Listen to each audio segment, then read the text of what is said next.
Welcome to Pensar Basketball Live, and today we are talking everything Pascal Siakam. The format of this show is as follows. We're going to go through the pros and cons of actually keeping Pascal Siakam on this team. The good, the bad, all of it. I'm going to look at this from another team's perspective as well, which is the team that would potentially be trading for him. How much should that team be invested in rumors that he has no intention of staying, and that how much leverage does he really have? Does a team, that's out there, are they willing to call his bluff? I think that's worth noting. Towards the second part of this show, I will take your trades. I will be Masai Ujiri, Bobby Webster, and you can call in as another team's GM, and we can negotiate this out. If you believe that you have a trade for Pascal Siakam to Indiana, Atlanta, Mavericks, Washington, Detroit, whatever, make me a call. Make me an offer. We'll put it on the sheet. We'll let the audience vote. I think it could be fun.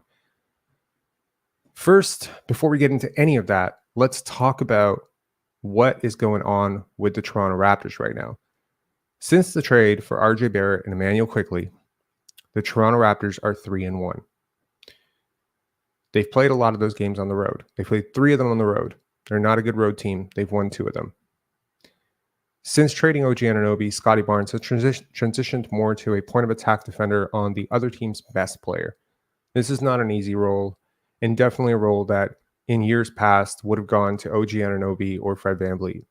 He has guarded in 4 games Donovan Mitchell, De'Aaron Fox, John Morant, and Steph Curry. I think the analytics would tell you that all 4 of those guys are top 20 to top 25 players in the NBA, and 3 of them are arguably top 10 players. That is not an easy assignment, and the fact that the Raptors have won 3 out of those 4 games should be inspiring, because all 4 of those teams were better teams than the Raptors when we made this trade. So it's working. What else is working? Well, the Raptors are scoring nearly 126 points per game since making this trade. I believe it's 125.75. That's good. That's very good. Do you know how good that is? If they did that for an entire season, they would be number 2 only to Indiana, and by a hair. The Indiana offense is historical. The Raptors offense right now with RJ Barrett, Pascal Siakam, Scottie Barnes, Immanuel Quickley, Jakob Poeltl is not that far behind. Do you know what those teams, those teams that are really, really up there, the Bostons, the Indianas, you know what they have in common? The OKCs, they have MVP candidates. Do the Raptors have an MVP candidate? No. They're doing this by committee. They're playing fast. They're playing an exciting brand of basketball. And some fans justifiably are like, hey, man, let's see where this goes. The Raptors could be kind of good this year. How good can they be? Well, as it currently stands, they are 11th in the East. Teams ahead of them include teams like Brooklyn, which is fast falling, Chicago, which should fall by the wayside any day now. Atlanta is right below them somehow. I don't know how that happened. Miami. These are the teams that you have to climb past, because Lord knows you're probably not going to catch the Bostons, the Milwaukees, and the Phillies of the world. Could you catch a New York? I don't think so. Maybe not. So best case outcome, the Raptors should be aiming to be 5th or 6th in the East. Worst case outcome, they should be aiming to be 9th or 8th. Want to not be 10th in the East. I think if they play this season out with this roster as it's currently constructed, with the abundance of creation that they have, there is a very good case to be made that the Raptors are probably a 48-win team. Does that project really well for what type of team you could be next year if you bring this entire team back and Scottie takes another step and Quickley takes another step and RJ takes another step and Grady takes a step and Koloko comes back healthy? There is a way to sell yourself on, are we about to screw up the party before the party gets started? I understand this. Let me try to be very fair. Let me take you through the pros and cons of Pascal Siakam. Let's start with the pros. Winning. He helps you win probably more in theory. Again, this is not the Rudy Gay conundrum where, 3 role players trumps a flawed star. I'm saying just in theory, a team that would be trading for him right now with, his pending free agency is giving you back players on their evaluation that are helping them win less than Pascal Siakam would. Could those pieces help you win more? We'll go to that with the cons. But in theory, right now, his 3-point percentage, while to start the year was abysmal, through the month of December, he shot really well. He was like right around league average, around 36% from three. Granted, the volume of attempts has gone down considerably, but he's playing better. Offensively, he's played better. He's having his most efficient season shooting the basketball, just overall true shooting percentage, effective field goal percentage, since 2018, 2019. 2019, 2020. That's when Kyle Lowry was here. The last 3 years have not been this effective. Whatever Darko Rajakovic has done for Pascal Siakam, getting him off the ball more, using him as a cutter, getting him in transition, playing more away from dribble, ISO, half court. Pascal Siakam does his stuff and everybody watches, the type of basketball that drove me insane last year. Darko has done it. He's unlocked Pascal Siakam. He's made him a better version of himself than we saw last year. What part of Pascal Siakam isn't working? We'll get to that with the cons as well. Let's talk about fit. A lot of people are very quick to say that Pascal Siakam does not fit with Scottie Barnes. Is this necessarily true? I don't necessarily think so. I think there was a bit of a clunky fit when you start pairing Pascal Siakam, Scottie Barnes, and then the third, fourth, and fifth players are not RJ Barrett, Immanuel Quickley, and Jakob Poeltl, where it's non-shooters. I think everything on the basketball court should be understood as maintaining some sort of balance. The Raptors had an imbalance of offensive creation and spacing. It was being compounded by the fact that guys like Jalen McDaniels, Grady Dick, Gary Trent Jr. were in extended cold streaks. A guy like Pascal Siakam, who's not typically a three-point shooter, comes out with one of his worst three-point shooting stretches of the season to start. I think these things make it worse. But right now, you don't have that. Right now, you have pieces around Scottie and Pascal that actually make a lot of sense. You're a big team. You're a big team. At worst, RJ Barrett is a very oversized two. He's big for a two guard. Maybe not by height, but just by strength and stature. If Scottie's your two guard, he's the largest two guard in the NBA. He's enormous. He is like 6'8.5", 6'9", 242. Most guys have centers that big. You have a shooting guard that big. Immanuel Quickley, also not a slouch at the point guard position, 6'2" with a 6'8" wingspan. You're a big team. You're a really big team.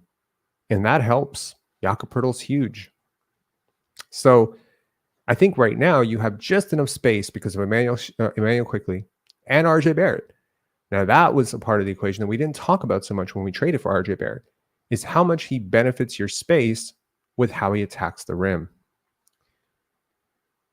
Let me take you a month back in the time machine. The Raptors had an offense in which either Scottie got his or Pascal got his in the middle of the floor. And everyone kind of spread out. And if a double team came, then they would swing it out, swing it out, swing it out. And if the shooter didn't make the shot, then someone had to reset it. They had to create. And in those cases, you had guys who were creating with not a lot of space. So their creation was not very effective. They weren't able to, quote unquote, operate in the phone booth. If it was OG, it was limited. If it was Dennis, even if it wasn't limited, teams didn't respect him as a shooter. They played him for the drive. So he ended up taking a lot of shots. Nights they went in, sometimes you won. Nights they didn't go in, you lost. I don't want my games hinging on whether or not Dennis Schroder makes a shot or not, or he makes his shots on the night. And I think that overall, when you were playing that way, you suffered because you had these two guys, Scottie and Pascal, who could absolutely collapse the middle and create advantages by drawing a second defender, or sometimes even a third defender on a drive. And then they would pass it out and nothing really could happen.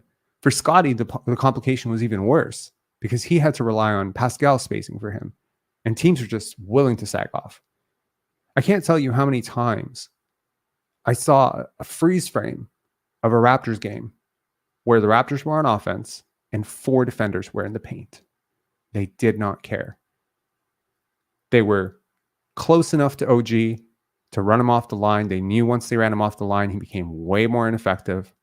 His overall IQ was decent, but not dynamic. He wasn't a shifty ball handler. He couldn't really attack the gaps the way RJ can. And Dennis Schroder couldn't replace, Fred VanVleet, but he certainly, when you talk about the pecking order, it's Dennis Schroder right here in terms of providing spacing for you. Dennis Schroder, Fred VanVleet, Immanuel Quickley. The difference here is IQ can finish in the paint. He can do that floater stuff that Fred VanVleet struggled with. He's a deep three-point shooter. He'll pull it, and he's a good three-point shooter. He shoots 40% on the regular. Teams know that. They respect him. Shooter, that's the shooter. Teams collapse because nobody wants to be on the other end of 9 threes or 10 threes in a game for Immanuel Quickley. And it's coming. It will come. As a starter, you're going to see 10 threes in a game from him at some point. So I think overall, the fit now makes a lot more sense between Scottie and Pascal because you have these 2 big guys who can dribble, pass, shoot. Maybe with Pascal, the shooting will be hit and miss. Maybe with Scottie, the dribbling will be a little bit hit and miss. But if you develop it, then you have 2 players that are very rare. Maybe there's 4 players like this in the whole league, and you have 2 of them. That's a good problem. Shooting coming around, continuity. One of the things that leads to winning is continuity, familiarity. Scottie's played with Pascal Siakam for 3+ years, almost 3 years now, 2.5 years. That's much better if your short-term goal is to make the play-in or the playoffs than to implement a completely new player that he has to relearn, rediscover. The creation element of Pascal Siakam is also not to be understated. To have another guy, consider it this way. To start the season, the Raptors had 3 creators, right? Last year, they had 3 creators. This year, they had 3 creators. Last year, the 3 creators were Scottie, Pascal, and Fred, right? This year, it was Scottie, Pascal, and Dennis.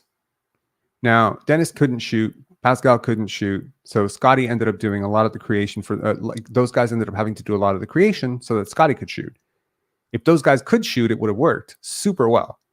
Dennis shoots below league average. Pascal shoots significantly below league average, right? So what I'm saying is, when you ran to a second unit, you didn't have that. Gary Trent Jr. cannot anchor a unit for you. Second unit, third unit, doesn't matter. He needs guys to create looks for him. They tried to make Precious Achiuwa and Malachi Flynn creators. They're limited. They're somewhat limited. You're only going to go so far with those 2 guys. This deal reshuffles everything because you went from a team that has 3 creators to a team that for the first time in 4 years has 5. Consider the Raptors championship run. How many creators did you have? You definitely had more than 3, right? You definitely had more than 3.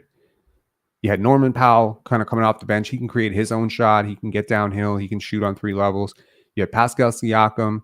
You had Kawhi Leonard, Kyle Lowry, Fred VanVleet, Marc Gasol. All these guys are creators. You take an abundance of creation, and you're at 5 right now. And you know what the great thing about having 5 is? You can always have 2 on the floor. Hell, if you play it right, you can almost always have 3 on the floor. And in the playoffs, that matters. Because when your offense breaks down, who do you go to? Now, are these great creators? Are these all LeBron James? Oh, no, of course not. RJ Barrett's got his weaknesses. Immanuel Quickley's got his weaknesses. Scottie's got his weaknesses. Pascal's got his weaknesses. Schroeder's definitely got his weaknesses. But they can all create looks for themselves and looks for others at a decent capacity. Trade Pascal, you go back down to 4. And Pascal might be the best or the second best among that group at it. He's certainly better than RJ Barrett and Dennis Schroder. So at worst, you're trading your best creator. At best, you're trading away your third best creator. And I don't think you're going to get a creator as good as Pascal Siakam back unless you're trading him for like DeJounte Murray or something. Chances are you're trading him for role players, guys who are willing to buy into the role. But don't be so quick to just shut down the creation argument, because that's exactly what all these other teams that want Pascal Siakam want out of him. So put on the other hat and ask yourself, why do they want him? Why does Indiana want him? Isn't Indiana a good team? Yeah, they need more creation because they need to divest themselves from this Tyrese-only offense because they've seen what defenses can do to it in the playoffs. They're trying to get ahead of it. They're trying to say, okay, when we get to the playoffs, having a second guy that we can toss it to and have Tyrese run off some screens, this could make us way more dangerous. Correct. But if you're the Toronto Raptors, same argument applies. Having Pascal Siakam as a downhill attacker, as a guy who can just dribble, isolate, and get these tough buckets, in close quarters, a guy who can attack space, a guy who's learning to move without the basketball again, a guy who's a transition terror when you're one of the best transition teams in the league. This guy fits a lot of what you want to do here. Okay. He allegedly wants to be here. If the reports are true. If the reports are true, and we're not to look at his on-court play only, then all the reporting is he doesn't want to be anywhere but Toronto. Hey, man, we are 10 years removed from star wants out, star wants out. Is this such a bad thing? That a two-time All-NBA guy still in his prime wants to be here? It's not such a bad problem.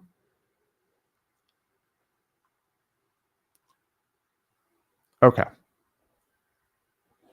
Another pro is upside trade packages reset.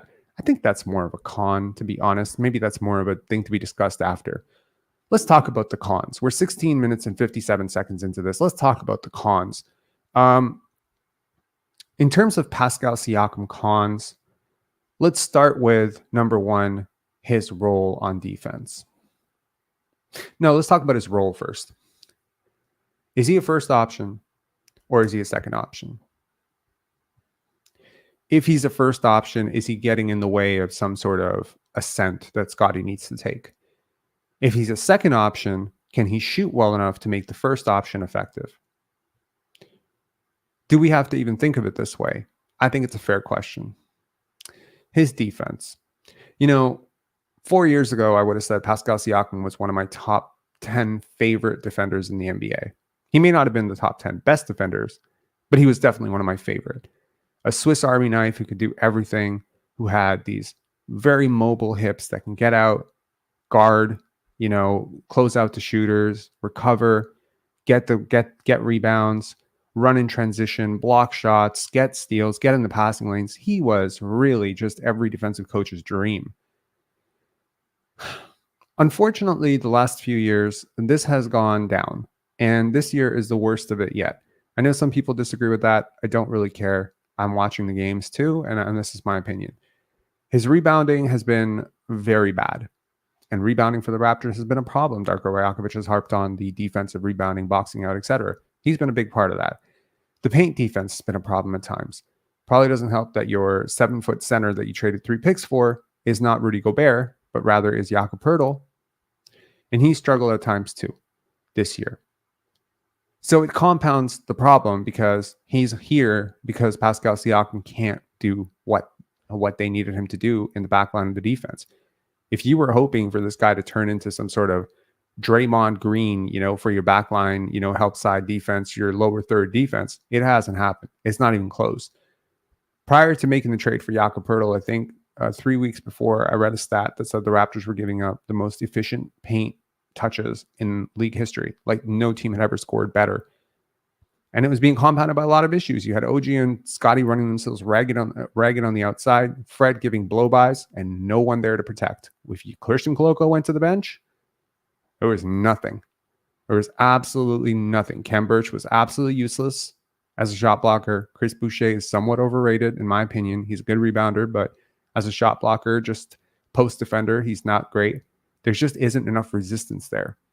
So you're missing something even now defensively. You're having Scottie run around these guards, and that's fine.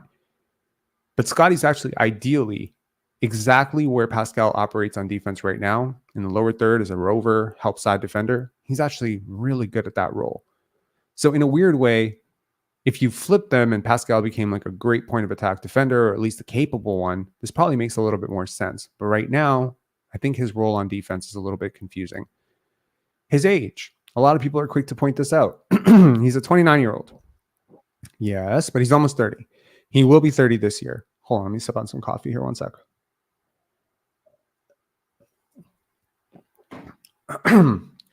And goes without saying, the other pieces of the puzzle are much younger. Scottie's 22, RJ's 23, IQ's 24, Grady is 20, Christian Coloco is 22, I think, 22. That's your future. The draft pick, coming up, the second round pick, which would be a 31st pick in a pretty steady middle draft, that kid's probably going to be 20 to 21 as well.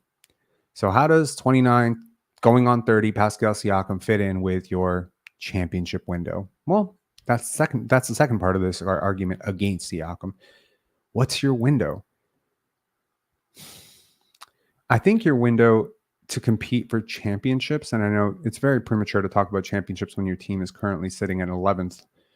But if Scottie becomes as good as we expect him to be, and I suspect he will, there's no reason for him not to, other than injury, knock on wood, I think your championship window opens as soon as next year ends. Like, it's pretty much right there. Okay, so where does that put us? We are in 2024 right now. A statement that feels as absurd as any statement I've ever said. 2024, that's a real year? Wow, okay. Next year, you will be in year 2024, 2025. The year after, 2025, 2026, which will be the first year that Scottie Barnes' rookie max extension kicks in. That's your first year to compete for championships, in my opinion. Okay? That's your championship window. At which point, Scottie will be 24. RJ will be 25. The same numbers. All of these guys will be aging up together in their prime on long-term contracts. Hopefully want to be here. Hopefully the coach who's learned to manage his rotations a little bit better has grown up with this team. But that team, when you get there, where's Pascal Siakam going to be as a player? This is a very important question to answer if you're the Raptors front office. Because if he's going to be a $50 million, $55 million role player at that point, because his athleticism has fallen off and his shot has fallen off, and that's a very, very big contract on your books that basically makes it impossible for you to build around the core that you have.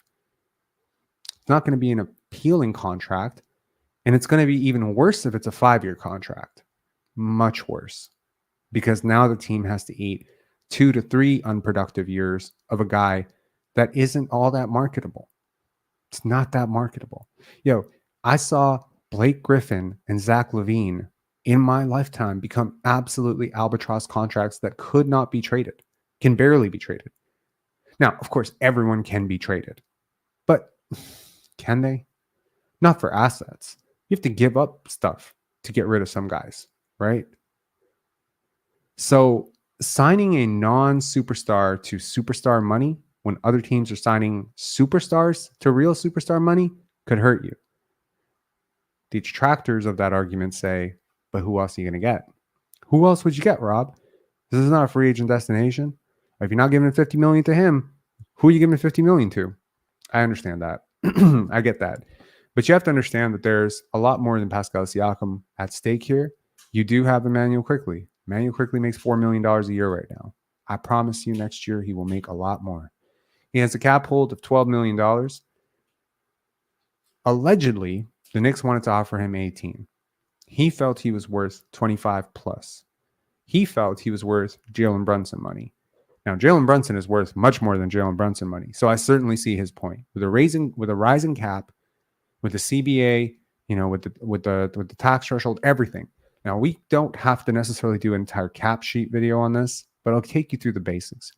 I think Immanuel Quickley will probably get somewhere north of $25 million a year. It might be closer to 30. It might be closer to 28. But I'd say the range for Immanuel Quickley as a restricted free agent this offseason should be 5 years or 4 years one of those two, with an annual average of around 28 million. Maybe actually an annual average of 30, but maybe it starts at 26 and then it moves up from there. Okay. Scottie's rookie max extension will be, if I'm not mistaken, hold on, what was it? 220? 230? 230. And then if he makes All NBA at some point, it would be like 265 plus. That's a lot of money. And that kicks in 2025, 2026. So Scottie's extension eligible this offseason. And he would go from that to playing out one more year on the rookie deal. And then his extension would kick in year 5. That's tough. That's really tough, which means you have a very small window in which you can overpay people. And the Scottie extension becomes the final drop of this team building puzzle. Because if you keep Siakam and you extend Quickley and you have RJ on your books and you keep Dennis Schroder and you have, let me show you the cap sheet here. I think this might be helpful. So here's Siakam, right? So allegedly he's eligible for 5 years, 250, I believe, with the Raptors, 5 years, 250. The final year of that deal will be $58 to $60 million, which would be 28, 29, which would be his year 35. He'd be 35 years old making that kind of money. Hardly any player in league history has been worth half that money at 35. But next year, he could be worth the money. He's barely worth this money this year. I'm just being honest. I don't think he's worth this money right now. But let's say you do sign him to that deal. You have RJ Barrett at 25.7 next year. You have Jakob Poeltl at a flat 19.5. Good team building idea. I wish almost that they had gone on a descending scale with him, but whatever. Dennis Schroder, 13.25. You have Chris Boucher as a large expiring. One thing that's worth noting is, if to anyone who's worried about the Raptors paying luxury tax next year, will they be willing to be a tax team? Look, Boucher and Schroder are easy moves. They're expiring contracts attached to very well paid or very decently paid guys who make a ton of sense for a contender. And ironically, Boucher's contract scales down, which is a really smart move on the Raptors' part as well. Then you have Grady Dick. Bill McDaniel is another expiring. As I mentioned, Immanuel Quickley, he has a player option. Sorry, it's a team option. When I talk about player option, what? It's a qualifying offer. My bad. They won't get there with him. They'll extend him right here. So here, these 4 numbers, you can pretty much put 26, 27, 28, whatever, 28 million for Immanuel Quickley. He's going to rise up above RJ Barrett. Gary Trent Jr. is an expiring. What do you do with him? Do you bring him back? What's the price? If you do bring him back, is $15 million fair? Does he want to be here? Does he want to be on the bench? Do you even want to bring him back? Is he going to go? I mean, if Lane, one of our frequent callers who knows, his family and stuff, if he's right and Gary just wants to start somewhere, well, he's not starting here. I'm not really sure where he would start. Would he start in Charlotte? I'm not really sure. I'm not sure where he starts. But wherever he wants to go, he wants opportunity and he wants money. And likely, if he doesn't have as much opportunity, he'll want more money. I'm not necessarily sure he has an opportunity here to start. He can certainly be a 6th man if he can evolve some of his decision making. But I'm curious what you do with this guy, because losing him for nothing would be pretty silly, in my opinion. Then you have Thaddeus Young expiring, Otto Porter expiring. You should probably get off those contracts right now if those guys are not in your future, because they're not playing for you and they are valuable to somebody. So even if Otto plus Thad equals expiring contract to much worse player plus a 2nd round pick, right now it probably is worth it to just do that. Maybe not 2nd round pick, but like a late 1st round pick or a distant 1st round pick. I think the Raptors need to start doing a reverse of some of the trades they made to get these guys, which is they need to start acquiring some draft capital here. Garrett Temple expiring. Javon Freeman-Liberty is a guy who, if he were not injured, I think he would have cracked the rotation by now and probably been playing some minutes. Jonte Porter may have a future with this team. I think he should have a future with this team. I really like him a lot. Okay. So from the cap sheet perspective, that's worth noting. Okay. Let's pull this off. Finally, the final two downsides of Siakam, apart from the cap. And I guess what my point there is if you sign him to the contract that he wants at 5 years, that you will absolutely run into problems by year 2 when Scottie hits his max. You may not hit problems right away, especially if you don't extend Gary or you don't bring back Gary and Immanuel Quickley comes in for under 30 million. Like, you're clear. But you still have to replace some of these guys who are going out. Like, yeah, Thaddeus Young and Otto Porter fall off your cap sheet. But at some point you have to bring guys back. And I think you're somewhat limited to mid-level exception stuff if you keep Siakam. Okay. Final two things are his pending decline and leadership holes. Is Pascal Siakam a player that I expect to age super well? I'm not sure. Could he age super well? I have no idea. My expectation is that players who don't shoot the ball overly well and are over-reliant on athleticism and quick twitch athleticism typically decline worse than players who are not. My expectation is also that players who are big age better than players who are small.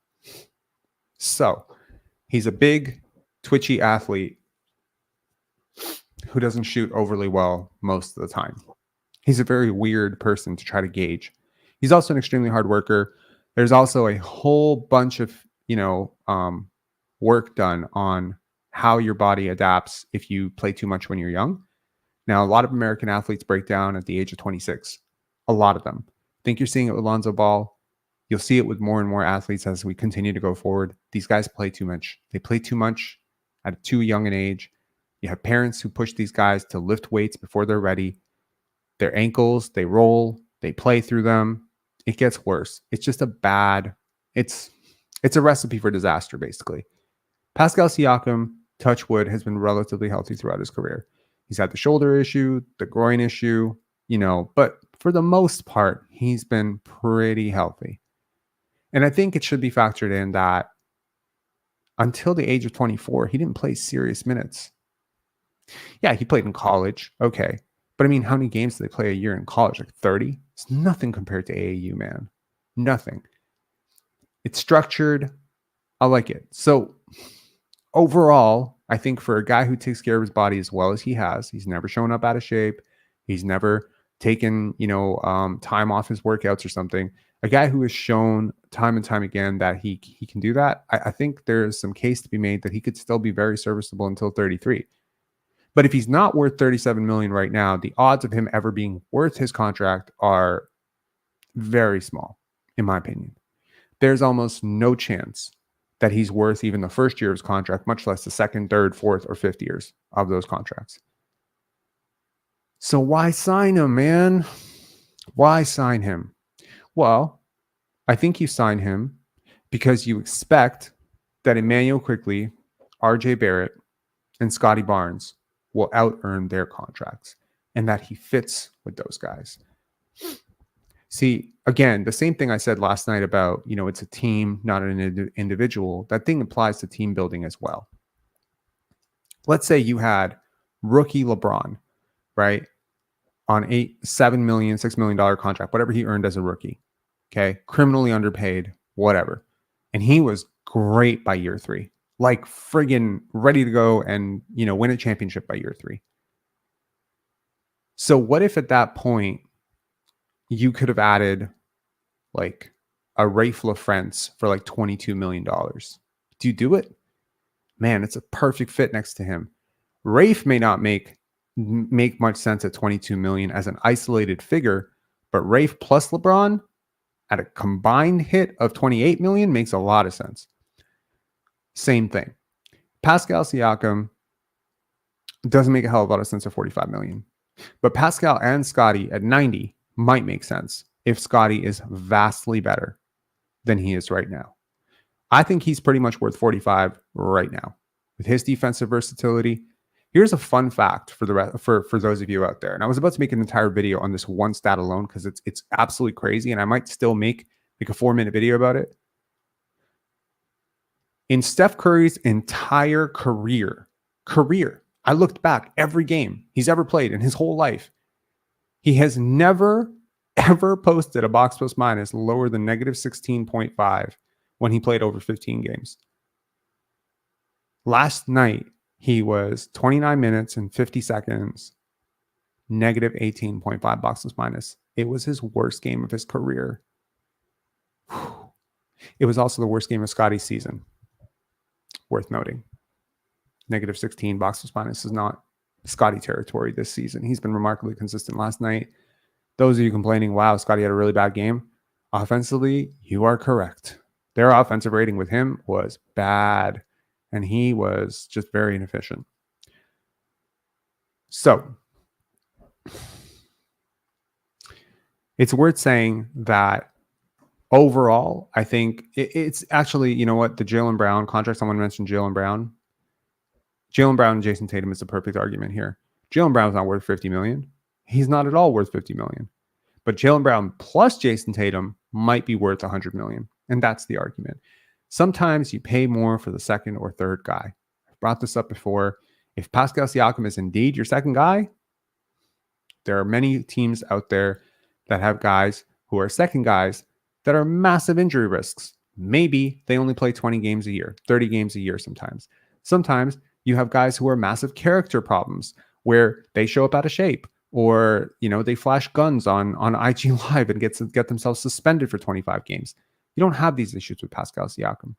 So I think it's worth noting that even my con is somewhat of a nuanced pro. Okay, cool. Where am I?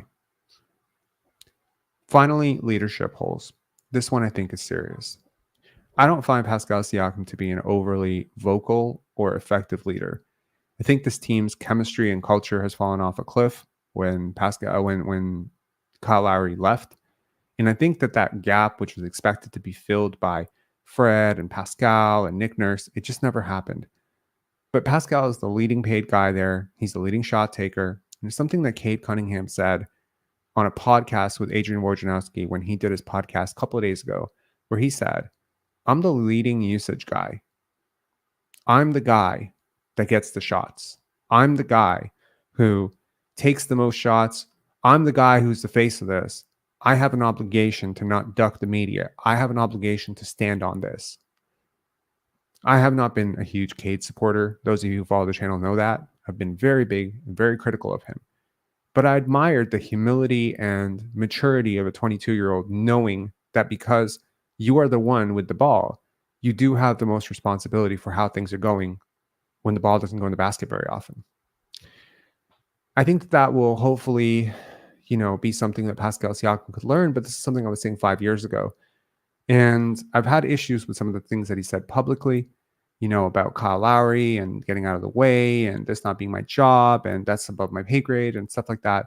So I think overall, maybe having him as this figurehead franchise player, top paid guy at the pecking order of your leadership, organizational leadership, is maybe to the team's detriment overall. Okay.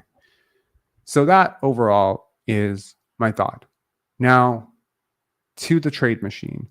If you would like to call in and pitch a trade, please use the link in the description below. We already have Alborz Bololi. Sorry, apologize if I've screwed that up, but you can correct me when you come on. So we will do that. Also, a quick 2 plugs. Number 1, tomorrow we'll be on Twitter Spaces with Raf Takes and Jake Fisher. So NBA insider Jake Fisher. I'm going to have a mic. So we'll be able to talk, and we'll be able to talk to an NBA insider about, Pascal Siakam trade stuff, what he's heard.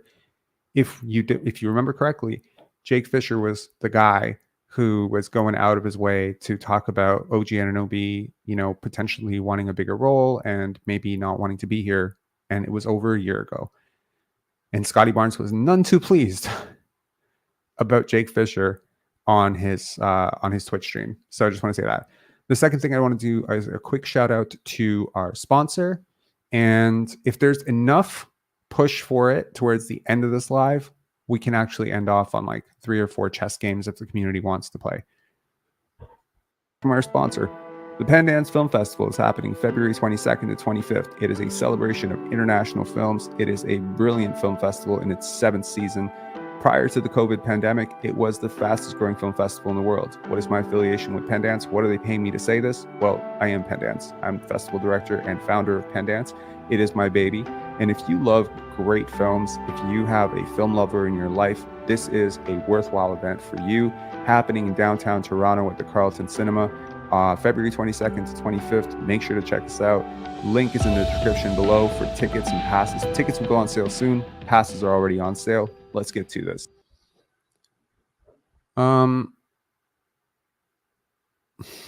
Min Young Chun saying, if you can't continue generational wealth with 25 million, I don't know what to say. I say this as a finance guy, the more the merrier sometimes, but I get your point. Okay, let's do this. Finally, okay, so before I start this, I mean, you'll probably get my ideas on what I think Pascal Siakam's worth. I just want to say one last thing. There's been a lot of talk on a lot of channels, a lot of Twitter spaces, by a lot of media members about why their team shouldn't trade a lot for Pascal Siakam. If you've been waiting for the mic drop meat and potatoes of this live, it is happening at 41 minutes and 32 seconds. I don't believe Pascal Siakam's camp or Pascal Siakam when he says that he wants to explore free agency. I don't believe it.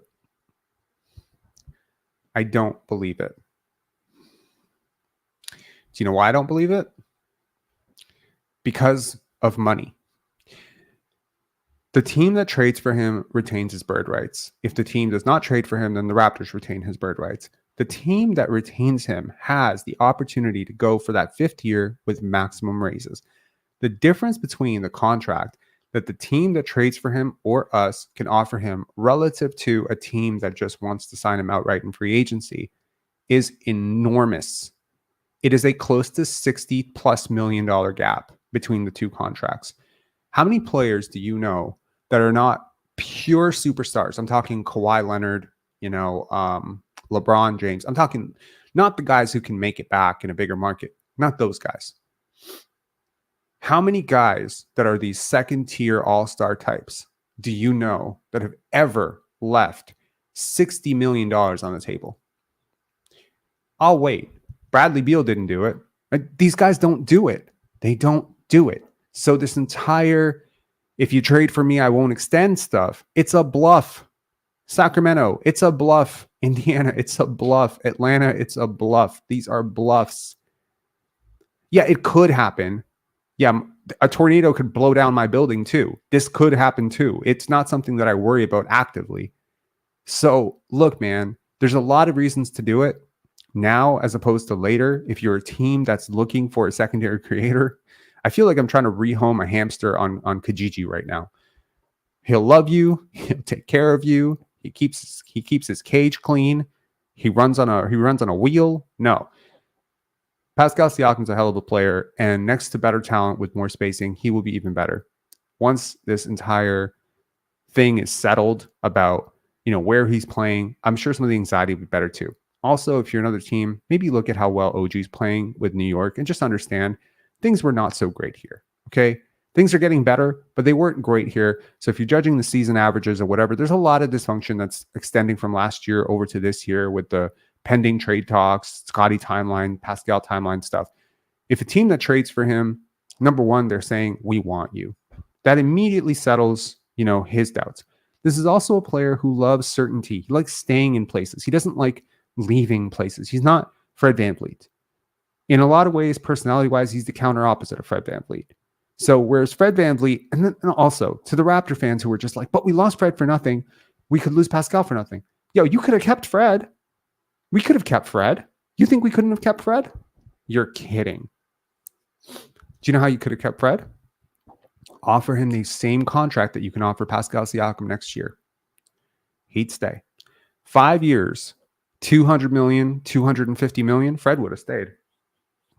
and you would have been screwed because you would have an undersized guard on a decline signed for 5 years. So if you really wanted to keep him, if you wanted to win the press cycle, but guess what? If the Raptors signed Fred VanVleet to 2 years, 250, or even 4 years, 200, or 4 years, 190, or whatever crazy deal you would have had to give him to beat out that Houston offer, you would have been roasted for a completely different reason. You would have been roasted for overpaying a guy. So everyone wants to say, oh, why didn't you trade him? Why didn't you trade him? This is such a common and casual and idiotic take. Everyone says this. Even my favorite YouTuber, one of my favorite YouTubers, Athletic Alchemy, he said, they lost Fred VanVleet for nothing. They can't afford to do that with Siakam. It's not the same situation. One of those guys is a maximum 25 million guy who got overpaid by 20 million. Guess what? No team can overpay Pascal by 20 million. None. Because he is a max guy. Whether we sign him or somebody else signs him, he's a max guy. You may hate it, you may like it, but he's a max guy. If the Raptors not willing to, offer him a max, get rid of him right now. But if you're willing to go to the max, I'm telling you have maximum leverage. Why do you think he wants to stay? Because we can offer him a max. That's the point. So whether Detroit trades for him, Washington trades for him, the chances of losing this guy for nothing are very low. And I'll make the final point of this 4 minutes after I started making the first point of this. The last year on that deal, he's going to be 35 years old. Pascal Siakam hitting the open market when he's 34. What do you think the deal he's going to get is? Even with the rising cap. Less than or more than 20 million? Probably less than. Probably he's going to be a mid-level guy or at least like a 25 million guy. So leaving even $35 million on the table is crazy. No agent would push their player to do this. Trade him to a reasonable spot and he stays. I would be willing to bet on it. Now, yes, there will be competitors for his services or whatever. There are teams that have cap space, but none of them can compete with the team that has him. Right?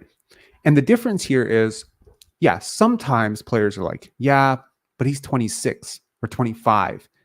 3 years, 4 years, 4 years, 5 years. What's the difference? Because even when that contract expires, he'll still have another shot. Look at what Kawhi Leonard. Kawhi Leonard signed a shorter term deal with the Clippers, maximum control. LeBron's been signing 1+1s forever prior to getting to the Lakers, right? Why? Because these guys are superstars. They will get the money. If Giannis wanted to sign 1-year deals for the rest of his career, he could, and it wouldn't be too big a deal unless he got majorly injured. So you got to look at this from Pascal Siakam's side as well, and just say, if he refuses that 5th year plus the raises, he's costing himself at minimum $30 million, at maximum $60 million. That's a lot of money to leave on the table to make a point. I don't think he's going to do it. All right, Al Bors, what's up, man? Hey Rob, how are you? I'm good. Before we get into the trade, I just want to let you guys know, I know like exactly the same thing. Siakam was not doing a favor to us by saying I'm not going to be traded to Atlanta. I want to stay with Toronto. He's just doing it as a leverage. Maybe he wanted to go to another place or something. I don't know, but it was not a favor to Toronto Raptors. I just want the fans to know that. How could it possibly be like? That's the thing. I mean, how could it? Who said it was a favor? Like everybody said, oh, he likes us. Toronto, he likes fans. He likes Toronto. He wants to stay. So we like him as well. Something like that. That's interesting.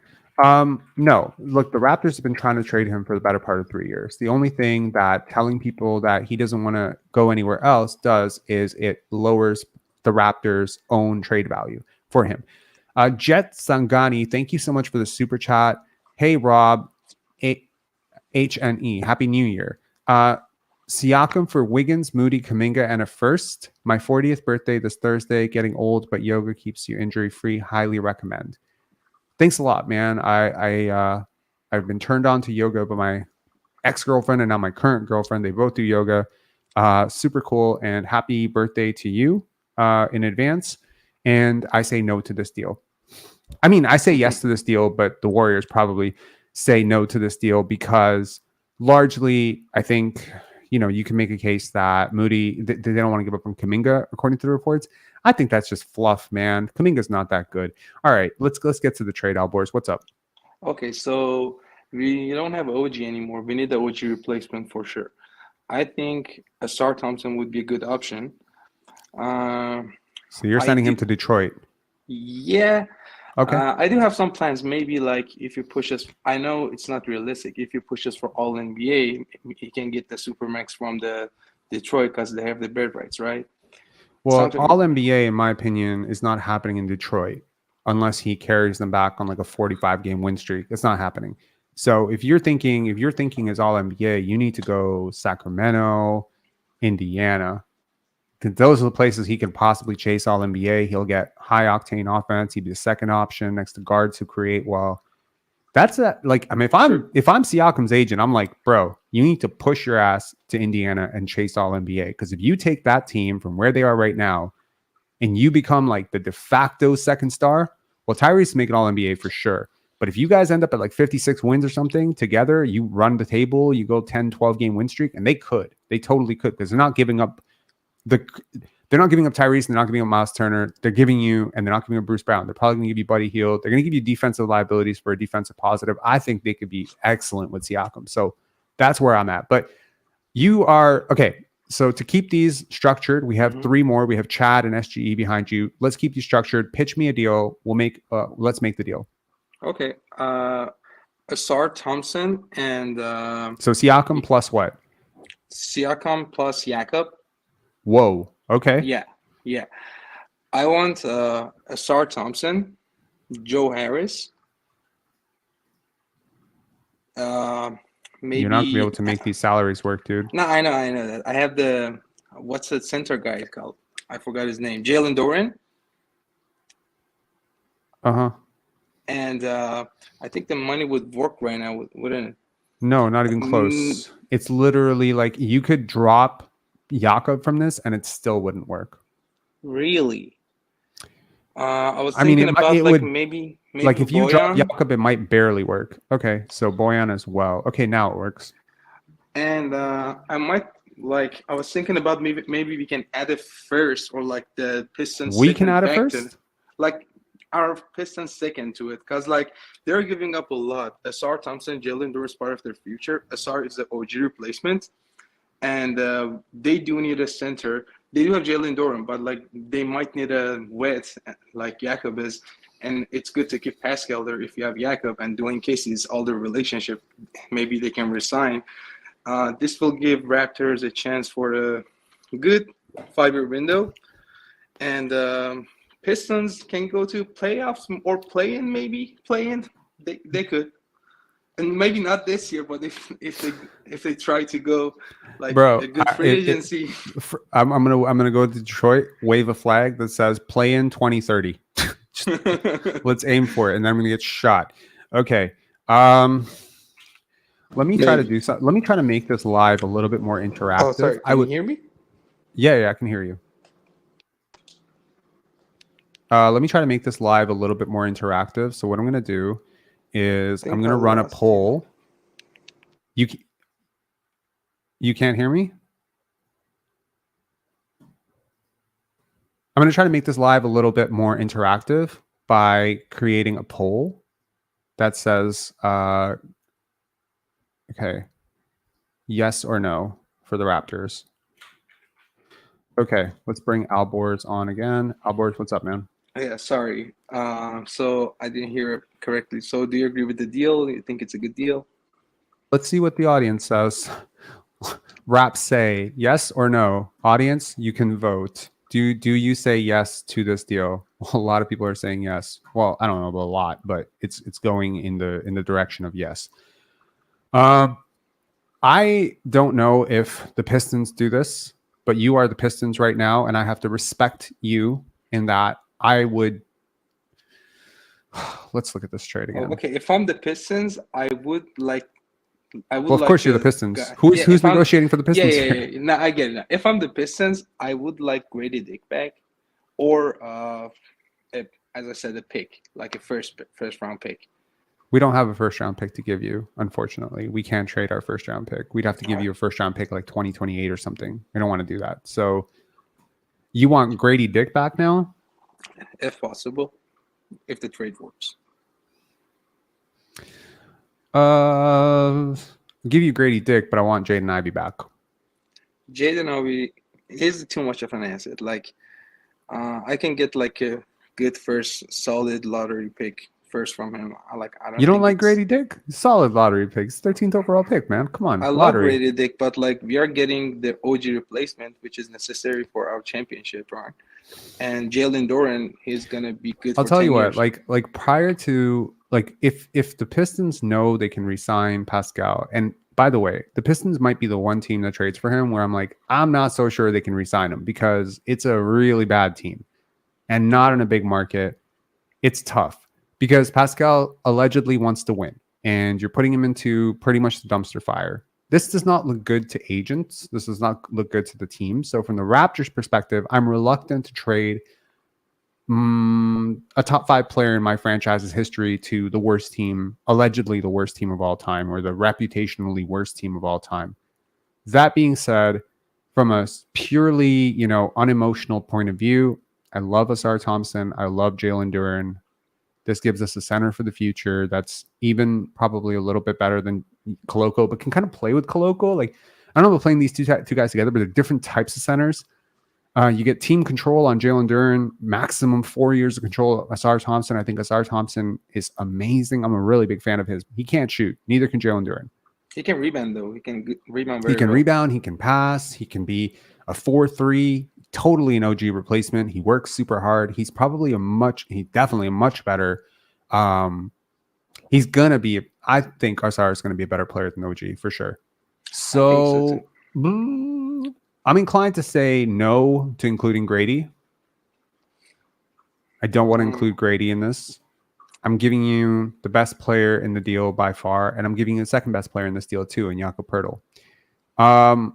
If you're not giving me Grady, I need Chris Boucher if the money works. Because like I need to make a run, right? Chris Boucher would help me.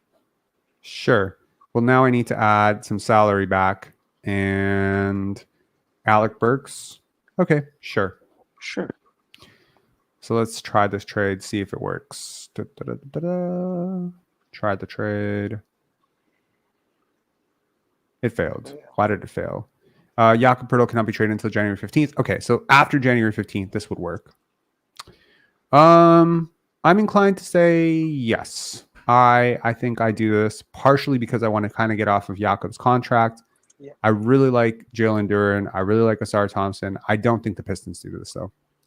They're not in that position. This doesn't help them build around Cade necessarily. They have a lot of faith in Jalen Duren. And, if you lose Pascal Siakam, you just gave up like 2 incredible young players for him. Joe Harris, an expiring contract. He has not been playing well. Bojan Bogdanovic, really interesting player who'll become a big expiring. This is a steal of a deal for the Raptors, in my opinion. True. Yeah. All right. Thanks a lot for calling in, Elbers. No Appreciate problem. it. Cheers. No Cheers. Okay, let's bring on Chad. Chad, what's up? What'd you think of that last deal? Yeah, Detroit's not doing that. They're not giving up Duren. Yeah. So 3 minutes into the poll, 67% of you say yes, you would do that. Okay, cool. Okay, pitch me a trade, man. All right. I don't know how caught up you are on what's happening tonight, but it looks like Halliburton's taking a big injury. He got carried off the floor by teammates. They're gonna have to make a move. They're gonna slip out of play-in if they don't bring on Pascal. So right now, I'm calling you, saying my man guy's down. I need someone that can win a game for me and take over, keep us. You really understand how to negotiate from a position of weakness, man. Okay, great. You're right. I'm doing both sides right now. You're just like, Rob, help me. We're fucked. We need some help. We're about to lose the only thing the city has had to root for in 15 years. Can you help me? Yes, I can. Okay, yes. What do you want? Healed Mathurin Walker Smith. Whoa. Okay. Healed Mathurin Walker Smith for Pascal Siakam? Yeah, go through.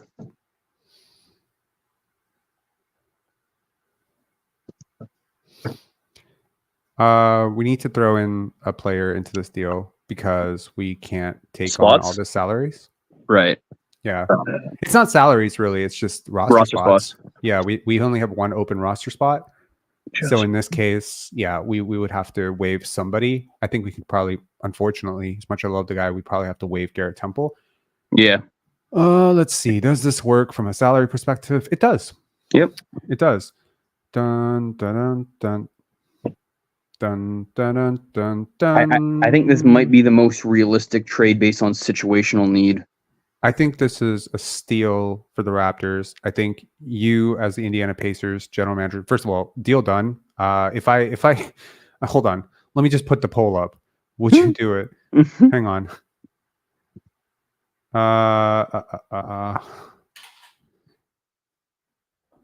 Start.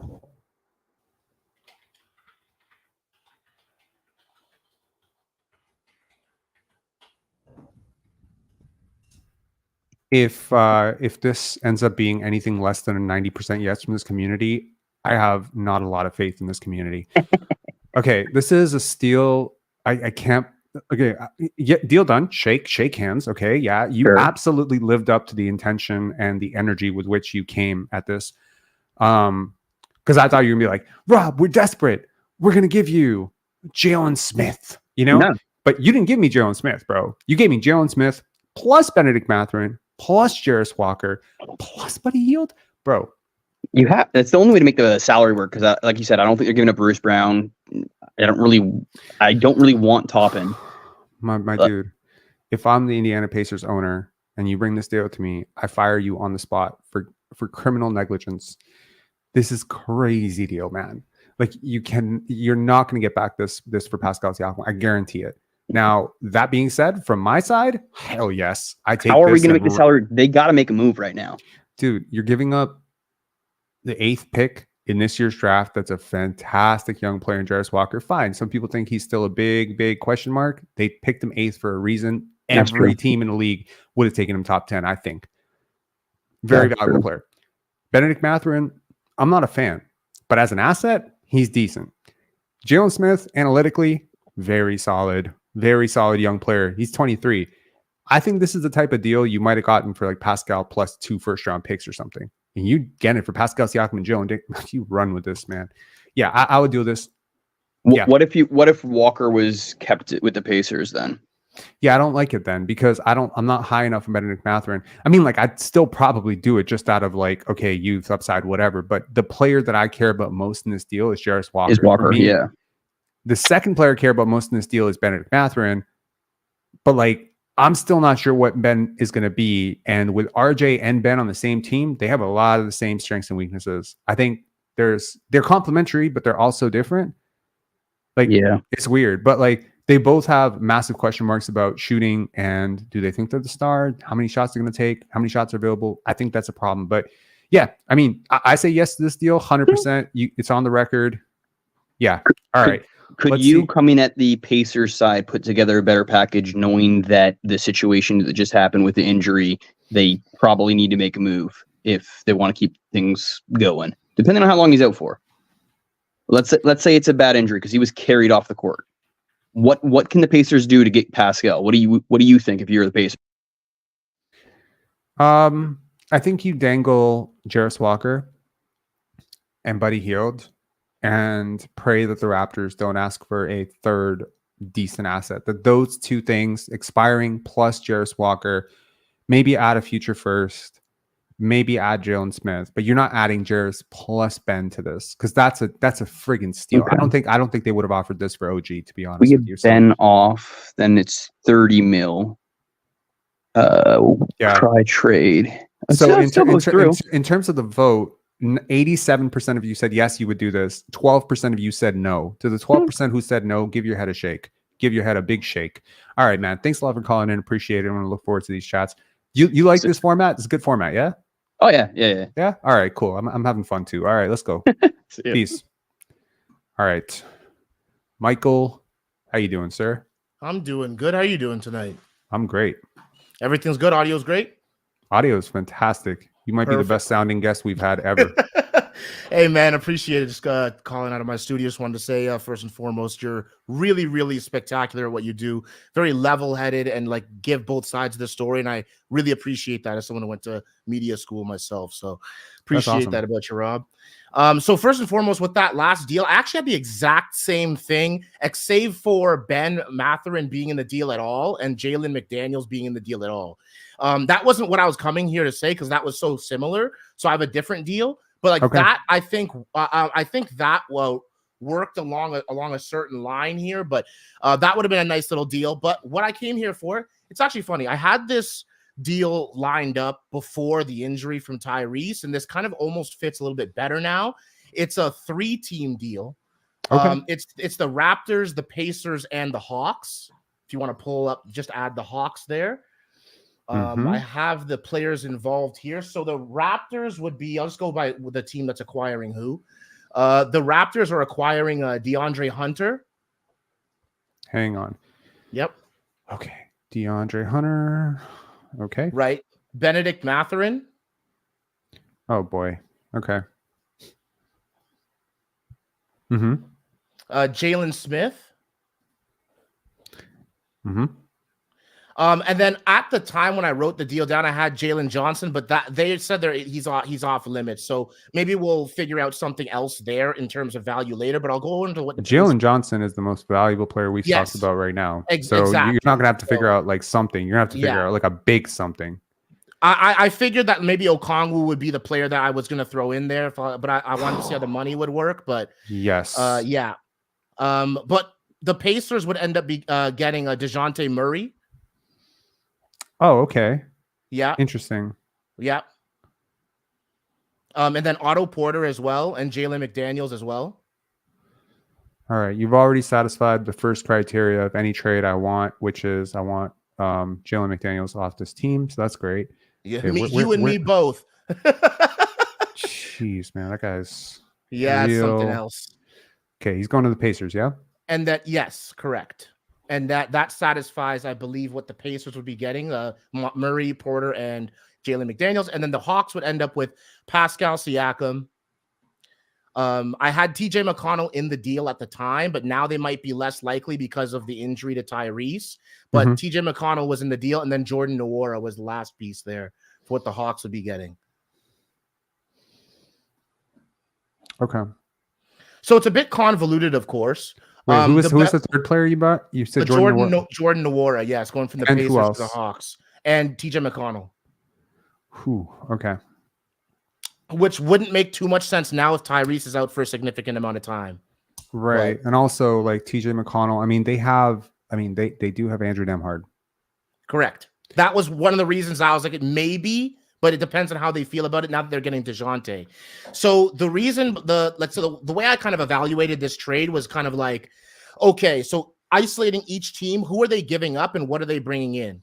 So the Raptors would be giving up Pascal, Otto, and Jalen McDaniels, and they'd be bringing in DeAndre Hunter's contract and hopefully trying to build him into something. Benedict Mathurin and Jalen Smith would make up, and Okongwu would be like what we're getting out. So me being a Raptor fan, I'm looking at this like, okay, we're getting a big W here. Like there could be a player removed if the contracts don't line up perfectly, etc.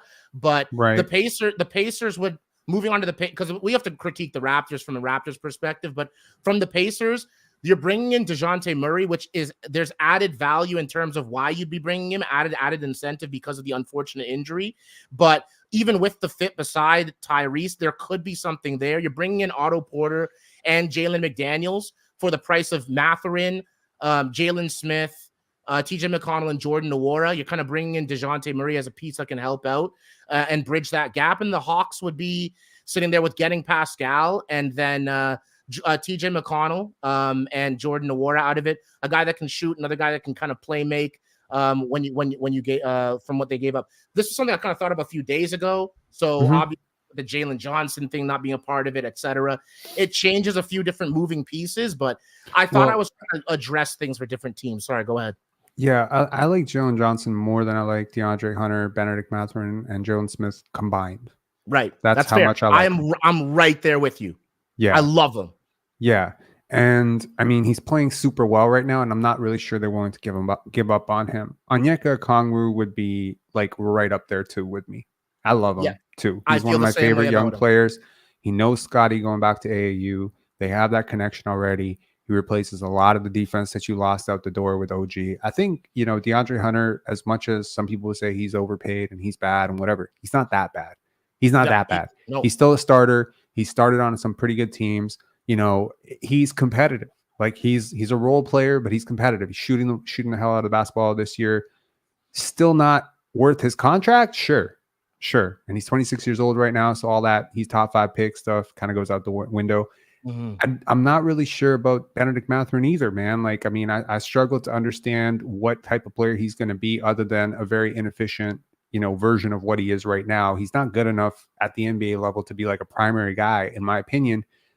So it almost like you splitting hairs. Like if you ask the casual fan, you prefer Dyson Daniels or Benedict Mathurin? Right. They say, shoot, Benedict Mathurin. But it's like, for me, it's like Dyson Daniels fits into everything. And if you can't, you can't become like an elite role player, then how am I supposed to play you? Because I'm not playing you as a star. I'm not playing you as my primary, not with Immanuel Quickley and Scottie Barnes on the team. You know what I mean? Like even RJ Barrett is probably a lot better right now at what Benedict Mathurin wants to do on the basketball court. So I'm a little bit, like, could you develop it? Yeah. And I trust Jama and Darko to bring out whatever is valuable in Ben. But I'm not getting a hell of a lot of value here for the Raptors. I'm giving up one of the 5 best players in my franchise's history. I understand that, the contract and the age and timeline dictate that. I think there's a chance the Raptors could be better with this deal. There's a chance. But from a value perspective, I don't think me personally, and this might just be a me thing, I don't value Ben Mathurin enough for him to be the star piece back in a Siakam trade. I'd need something like I would need Onyeka Okongwu. Right. And that was why I was saying even before, like because Jalen Johnson's off the table, like they're not allowing him to be part of a deal. I would want Onyeka Okongwu coming from the Hawks still in this deal, because originally I had Jalen Johnson in there. The value was there, but like, I understand where they'd be coming from that perspective, where it would be like that one, like the one comment said, where Murray plus Okongwu in a deal, they're bringing in Siakam. What are we really doing here, type of thing, right? Right. And I think it's worth noting there was a comment that says there's no way that the Hawks give up DeJounte and Onyeka in the same deal. I agree with that too, because you're not getting a hell of a lot. So I understand like this deal, 3-team deals are always a little bit more complicated because you have to think of 3 different sides and you have to match the salaries and stuff. So I think in order for this deal to work for me, I would need to change out 2 pieces. Basically, the Benedict Mathurin part of this equation, to me, I would prefer to remove him and add Jarris Walker. Nice. Right? Yep, and I love that. From the Hawks, I would want AJ Griffin somehow. Nice. I like that. Yeah. That's a great way to balance out Jalen Johnson not being a part of it. I like that. Yeah. So now it makes a little bit more sense. You do take on the bad contract of DeAndre Hunter. I think from a perspective of like, let's see if this deal even works. I don't know who says no to this. Let's just double check here who's giving up what. Yeah. So for the Pacers, they're giving up Nwora, TJ McConnell, Jarris Walker, and Jalen Smith, and they're getting back DeJounte, Otto, Jalen McDaniels. I think that makes sense. That makes a little bit of sense. I mean, it's not bad. No. Like, what are you really giving up? You're giving up a young player. I think the Pacers need to give up more, man. Pacers getting a steal here. Pacers win this deal, don't they? Yeah, I think they're getting off really well in this deal. Yeah, so let's figure out who's not doing so well in this deal. Right. The Raptors give up Jalen McDaniels, 0 value. Otto Porter, a lot of value, in my opinion, as an expiring contract and a guy who can still play. And Pascal Siakam, the best player in all of this. And they're getting back DeAndre Hunter, Jalen Smith, Jarris Walker, and AJ Griffin. I think maybe the Raptors need like a pick or something out of this somewhere.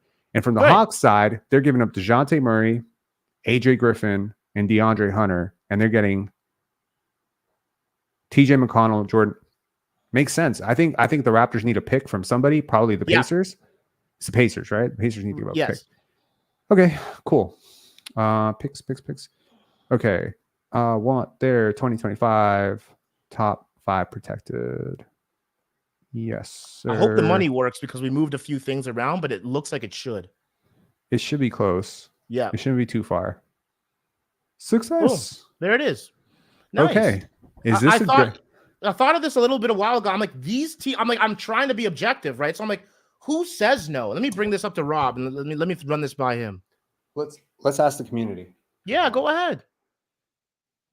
Also, while you're asking, how do you think that this injury to Tyrese? Obviously, we have to yet to determine how long the injury is going to be for, but how do you think that affects their willingness to bring a player in? How their desperation to bring a player in? Like, does that change things if he's out for say 2 to 3 months and because it looked like it could be anywhere from 6 to like 12 weeks? It looked pretty bad. I haven't seen it, in fairness, so I don't know. I was doing the live. I was prepping the live. Right. So, I mean, if someone says season ending, if it's season ending, I think their entire thinking has to change on this season. You're not trading for Siakam. So if it's season ending, you're screwed, because the only reason to get Siakam is to pair him with, right? And right now, if you're the Raptors, this double sucks because they were definitely your best trade partner. Other than Atlanta, they were, because they had the Jarris Walker. And now, does Jarris Walker get minutes? Now, if he gets minutes and he starts popping off like Jalen Johnson is, because he's been popping off in the G League for a bit, they're exhibiting him for sure, but they're not letting him like go to the NBA. But like if he starts putting up like 15, 18 points and splashing threes in the NBA, like his value goes up exponentially. And now they can come back to the deal and be like, this is all you're getting. You know what I mean? Like, you're taking dead contracts and this guy who's a stud. So yeah, it's a little bit like the Dyson Daniels stuff last year, where like I spotted the analytics really early with him, and I'm like, this guy's gonna be a solid player, a really solid player. I just like players who have that. I can be the fourth guy until I develop the skills to become the first guy. 43% of people think this is a fair deal. They say no one says no. That's great, yo. That's crazy for a 3-teamer. Yeah, 36% say the Pacers say no. I think the Pacers part is probably just because of Tyrese's injury. But yeah, man, Michael, thanks a lot for calling in. Really appreciate it. Call back anytime, man. You're like absolutely great caller, man. Thanks. You so much, man. Appreciate you. You guys have a good day. Happy New Year's, and God bless. All right. Absolutely. Cheers. You too. See ya. Talk soon. Bye. See ya, man. All right. SGE, what's up? What trade you got? I got a few, and you know what? Give me your best one. There's a bunch, bro. When Grady got brought up, I was salivating, and that's really sad. Why? Because I'll get rid of Grady in a heartbeat. What? And I just want to before we just get into this. I want to go back to that draft live, which has been very monumental. That my head keeps going to. And the draft live? When you went live for the draft, that's where I watched the draft. Okay. Yeah. And Cam Whitmore's on the board. Kobe Buffkin's on the board. So many guys are on the board, and we pick Grady, and I'm like, but here's the silver lining. Because that Duren trade is never happening, by the way. I don't think so either. I think they value him a lot. Way too highly. But I still think maybe Grady can be a sweetener to other people. I still think this would be hella early to give up on a guy who's a movement shooter at plus size. I understand that he hasn't panned out the way people want him to right now, but it's been 2 months, bro. And also, I will say, yes, as a movement shooter who's a catch and shoot guy, his catch and shoot is not coming off super clean, right? Forget the percentages. I'm looking at the shot and I'm like, he's not getting it off fast enough, and defenses are able to recover, and he's not athletic enough to punish them right now. And if this is a perma problem, he's a perma role player for the rest of his life. Not exactly what you want out of a 13th overall pick, but also not the worst value for a 13th overall pick. But if he's worse than a role player, you're screwed. Yeah. But that's what we'll get into this trades in 1 minute. But that's what the Raptors want to do. They don't want to pick in that area. I'm telling you, because it holds them more accountable. I think they somewhat enjoy picking in these 30s because you can't really hold their feet to the fire on bad picks. I mean, look, that's why they traded for that Detroit pick. I'm telling you, man. They don't mind. Number one, it's every draft is different, right? There's certain drafts where there's a lot of value in that 20 to 40 range. There's some drafts where there's very little value, right? Some drafts are flat, some drafts are top heavy, some drafts are deep. Like, every draft is different. I think they're correct in identifying that this draft, that 31st, 32nd pick is going to be very valuable. I'm not saying no. That's 100% true. It's just I think there is. If you ever have a live about let's talk about management, I'm in there. Anyways, let's do this trade. I think management's been all right, bro. Bro, I could stop. I don't want to take away from the theme of the live though. Okay. So here is my analysis on the year. And I think I'm spotting shit that people aren't spotting because I'm watching it league wide because I can't watch my Raps. It's tough for me. Okay. But now it's not. Now have you been under a rock? They've been awesome the last 4 games. No. I'm out of my rock. I'm out of my rock. Okay, good. Okay, but before that, I was in that bitch. Okay, I know. So, I think there's a bunch of trades I have in my head. Some are poor, some are pretty good. My favorite trade is trying to get Austin Reeves off of the Lakers. Oh God, and entice him because man, do you remember when they were interested in our Nick Nurse and Gary Trent Jr.? I'm like, okay, if they're this desperate at this period of time, let's grab Austin Reeves. And there's been so many times where the Lakers have desperation, and I'm like, let's grab this kid Austin Reeves that I really see something in him. But if you want to give up Siakam, and the problem with giving up Siakam is no GM wants to take on no shooting, so you gotta stick some shooting with Siakam. He's not no shooting. Oh, I'm sorry. In this trade, you're giving up Siakam for Austin Reeves? No. There's a lot more. I'm just saying the problem with trading Siakam is no GM wants to absorb Siakam without complementary shooting, and not a lot of contenders are gonna be like how many teams giving you their shooters? Yeah, right. It's so hard to trade them, right? I don't necessarily think that's even the issue. If you're referencing the Keegan Murray element of this, I think with the Keegan Murray element of it would be you have 3 guys on a max contract. You need the rookie scale guy to balance it off to be your 4th guy. That's why they didn't want to give up Keegan Murray, in my opinion. But also because Keegan Murray is a really good young player. Yeah, that is what it's just. I just think that soccer hex whatever the way how they measure players in soccer and if you can fill out the whole circle. I don't really watch soccer, bro. Okay, well it's like the analytics around Siakam is just the area where he lacks is the premier area that people want to trade for. He brings so many other things. Exactly. He's probably the best ISO scorer on this team. I want to see him throughout this. I think the rehabilitation of Siakam's value is better at this point rather than trading him if these are the returns. But whatever. So here's the trade. I've 2 or 3, but here's give me your best one. Okay, it's John. Okay, if you have been watching Jonathan Isaac, he's been dead injured, but in the games he has played, if you go back to October or November, he guarded, and I quote, I swear to God, these 3 players, Jokic, Tatum, Giannis in the same week, moving his hips every step of the way. Yeah, he's awesome. Awesome. I want him. Okay. Now give me Marco Fultz as well. Okay. And now I want some picks back. I don't know what, but the thing is, I'm not pick savvy, so I don't know what's a reach, what's not a reach. I think a great video from an NBA YouTuber is pick value because I'm lost on pick value. That would be a really great video. Good content creation idea. Yeah. Yeah. What is a pick worth? I'm with you. Okay, cool. Okay. What's the protection here? I say top 10, and yeah. Boom. Okay. Scottie's backup. That could be a future 4-man for years. I'm telling you. Okay. And I assume Siakam's going the other way? Siakam's going the other way. Unless you want to rehabilitate his value. You're not getting thing is the Pacers trade might be better than this. Straight up. I don't think the Pacers are pulling the trigger on that. Straight up. I like Markelle Fultz and Jonathan Isaac. I'm very biased. I love these 2 players. They're 2 of my favorite players in the league, period. Yeah, they're good players. That does not change the fact that they are super injury prone, both of them. Okay, especially Isaac. Yeah. Right. So yeah, in theory, if these guys stay healthy for you, you're probably a better team here right off the bat. Markelle Fultz, quick twitch guard. I don't know what you do with Dennis Schroder because definitely Markelle's gonna play above him. In my opinion, he should. Okay.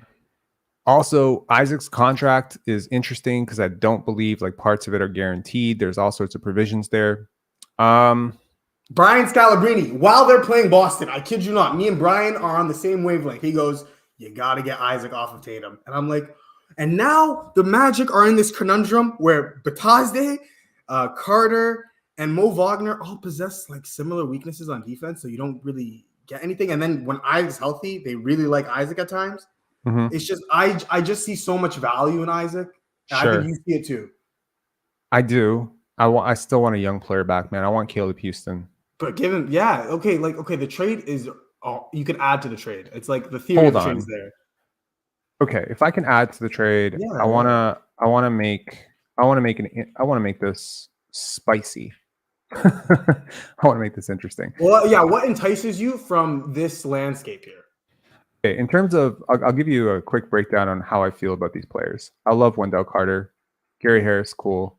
Paolo, slightly overrated, but I get the value. Joe Ingles, awesome. Mo Wagner would fit super well. My theory on this would be like, if Jalen Suggs was the player coming back in the Pascal Siakam trade as the centerpiece, I would be so much more excited. So I would like to replace Markelle Fultz with Joe Ingles and Jalen Suggs. And now I think you might be approaching having a deal. Now I'll do more for you too. I'll take Caleb Houston and Jalen Suggs. Okay. You need shooting in the worst way imaginable. Okay. You do. Let's be honest. You're a good team. You need shooting. You're giving up a lot of your defense here. Yeah. You're getting some of that defense back with Pascal, but you really need shooting. And you just gave me, two of your better shooters in Joe Ingles and Caleb Houston. Caleb is pretty good. Can we just trade rosters and just trade 1-for-1 and just keep Scottie on our team? It's just great. Okay. I'll give you Otto Porter. Absolutely. Yes. Throw in that too. I'm just playing, but okay. So where are we at in terms of salaries here? I think this is a very interesting trade. So you get your shooting on a lower contract. You get off the second year of Joe Ingles' contract. He's 36 years old. So we're eating a year of his contract. Really, the value for me here is Jalen Suggs. Like, I think he just pairs so well with what we want to do. He and Immanuel Quickley as a backcourt. Oh my God, the defense. If he stays healthy, if he can be healthy, and he's another creator, so you're replacing some of the creation that you get with Siakam too, but he's just a better defender. And he doesn't step on Scottie's boundary. Number one, that. Number two, he knows Scottie. They're already like best friends. This is great. Okay, the framework of this deal generally works. The contracts work. What am I missing here? I think it works. This is a good deal. And like, do you like this more than okay, Aneka Okongwu usurps all this, okay?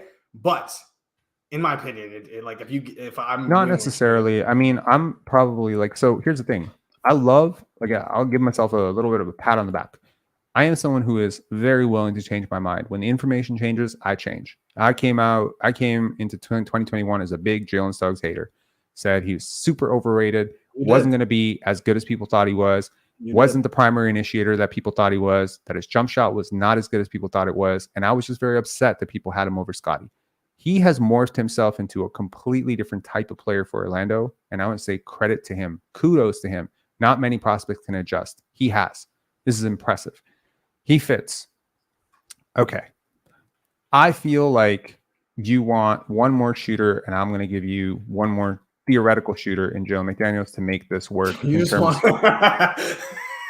want this guy off the road. Oh, I do. And, again, you can sell your fan base on a theory. Also, Caleb Houston, another Scottie teammate from high school. So, and a Canadian. There you go. Double. Bro, we're getting everything. We're getting Scottie's friends that are Canadian. Come on. Yep. Let's try the trade. It failed. Why did it fail? Okay, hold on. I need to cut 1.3 million from this deal, or I need to add more to it they're gonna, damn it. Okay. I have to take Jalen McDaniels off, and I need to put Garrett Temple on. My bad. I can make this deal work real simple. Undo. That actually makes me sad, but I want all three of them off. Thad, Garrett, and I love Otto. I hate that we gave up Otto in this, but whatever. It sweetens the pot, basically.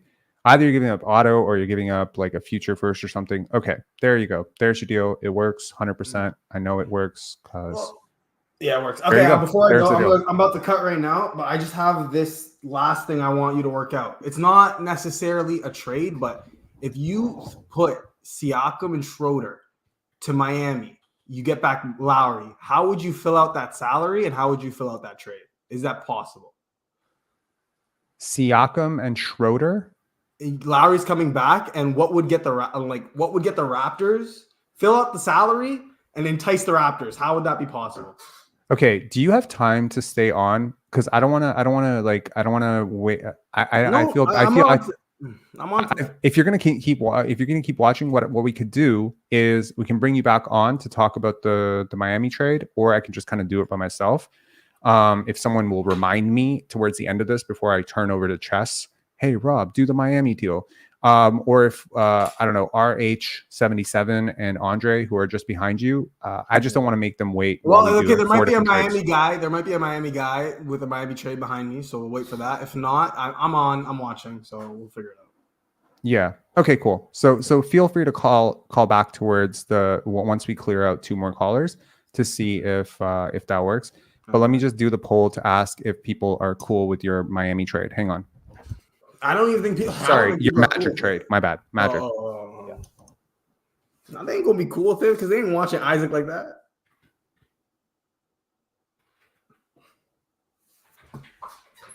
But he's injury prone. I'll say that much. Yes, he is. And so is Suggs, and so is Fultz. Half their roster is injury prone. I wonder what's up with that. But I like Caleb Houston in this deal. He's a good shooter. Jalen Suggs coming back, good creator, decent creator, good downhill attack guy. I think he would thrive in transition too. A lot of the stuff that I think about RJ, I think about him as well. But in terms of defense, he might be one of the top 3 point guard defenders in the league. You need that. You really need that.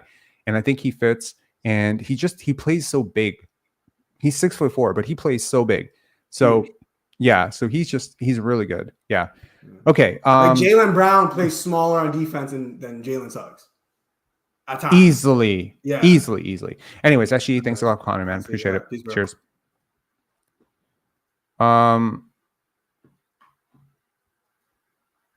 What? Why does it?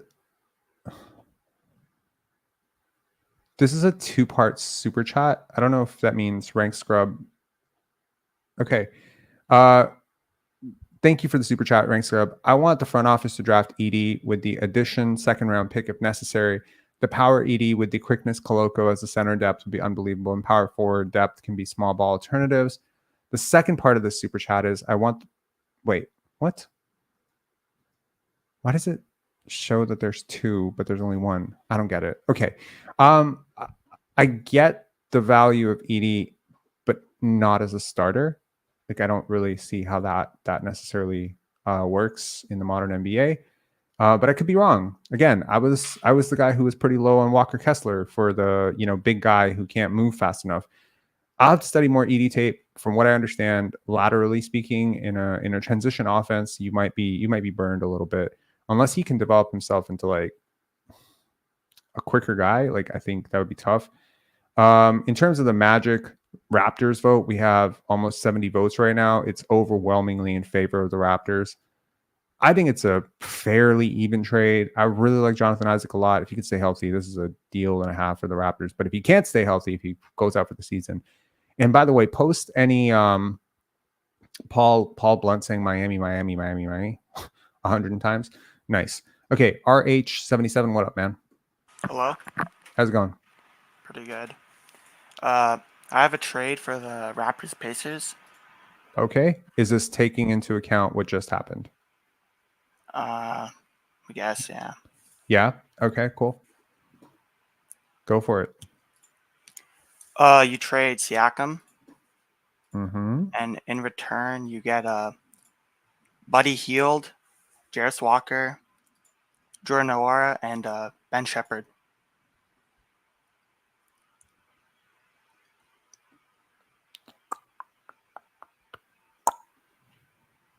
Okay. Again, from the roster construction point of view, we have 1 roster spot open. We're taking a 4-for-1. We need to give you something back, unless I'm going to waive guys, and I don't really feel like waiving guys and eating contracts. Let's see what salary wise, we're very, very close. You can give up Temple. but I like him. But whatever. I like Temple too. Okay. Explain what you see in Ben Shepherd and Jordan Nwora that makes this deal worth it for me. Not really a big fan of Jordan Nwora. He's just there for the salary. Sure, but I like Ben Shepherd. Can I replace Jordan Nwora with Jalen Smith? Yeah, but I don't know the Pacers do that. They have a good thing going on right now. They just beat the Celtics with Halliburton. Ironically, I expected them to. They were at home, but yes. Yeah, I know Jason Tatum too. That too. And what do you like about Ben Shepherd? I just like him. He could facilitate a little bit. Has a good shot. Could be good coming off the bench, or he could just play with Grady in the G League. Because we already have Schroder. If we're not going to give him up. I like him because he could play with Grady in the G League. I just like a shot. He could facilitate. And we need young guards other than Quickley off the bench. I don't think Schroder's going to be here long term. He thinks he's going to be here long term. Okay. Let's see. Where am I on this deal? I would like a little bit more. I cannot, in good conscience, give you Pascal Siakam for just Jarris Walker. He's a rather unproven commodity. I need more. I need Jalen Smith back in this deal. I was going to add Jalen Smith, but I heard your other Pacers trade. You were like, oh, I doubt they're going to give up I don't think they would give up Benedict Mathurin and Jarris Walker and picks, but Jalen Smith is not on the level of Benedict Mathurin in terms of it as an asset. This also makes it easier for me to do my favorite thing in all trades, which is have to add Temple. Just take him off. No, which is to add. Where is he? You thought you can get away? You can't get away. Boom, you're gone. Okay. Never have I wanted to trade a player more, I think, in my life than Jalen McDaniels. Okay, let's try the trade. And you tell me if it worked. Why did it fail? Cut $1 million out. Oh, so close. Yeah, okay. You can't add then. And also, I won the OKC swap pick. I don't know, from Pacers. You can't say I want because you're the Pacers here. That's the problem. You got to be the Pacers. So I'm almost tempted at this point to just become the other team's GM just to make this more realistic, because I feel like most of the trades so far are being posed by Raptor fans who want the Raptors to win the trade, and I'm the Raptors. This is like a bit of a circle jerk here. This is not really fair.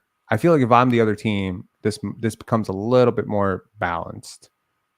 So yeah, I mean we won't do it here, but yeah, I agree with you on that. Yeah, I think this is roughly fair value. Naturally you add Garrett Temple and this deal works. But you don't have to add. Oh yeah, you have to for the thing. Yeah.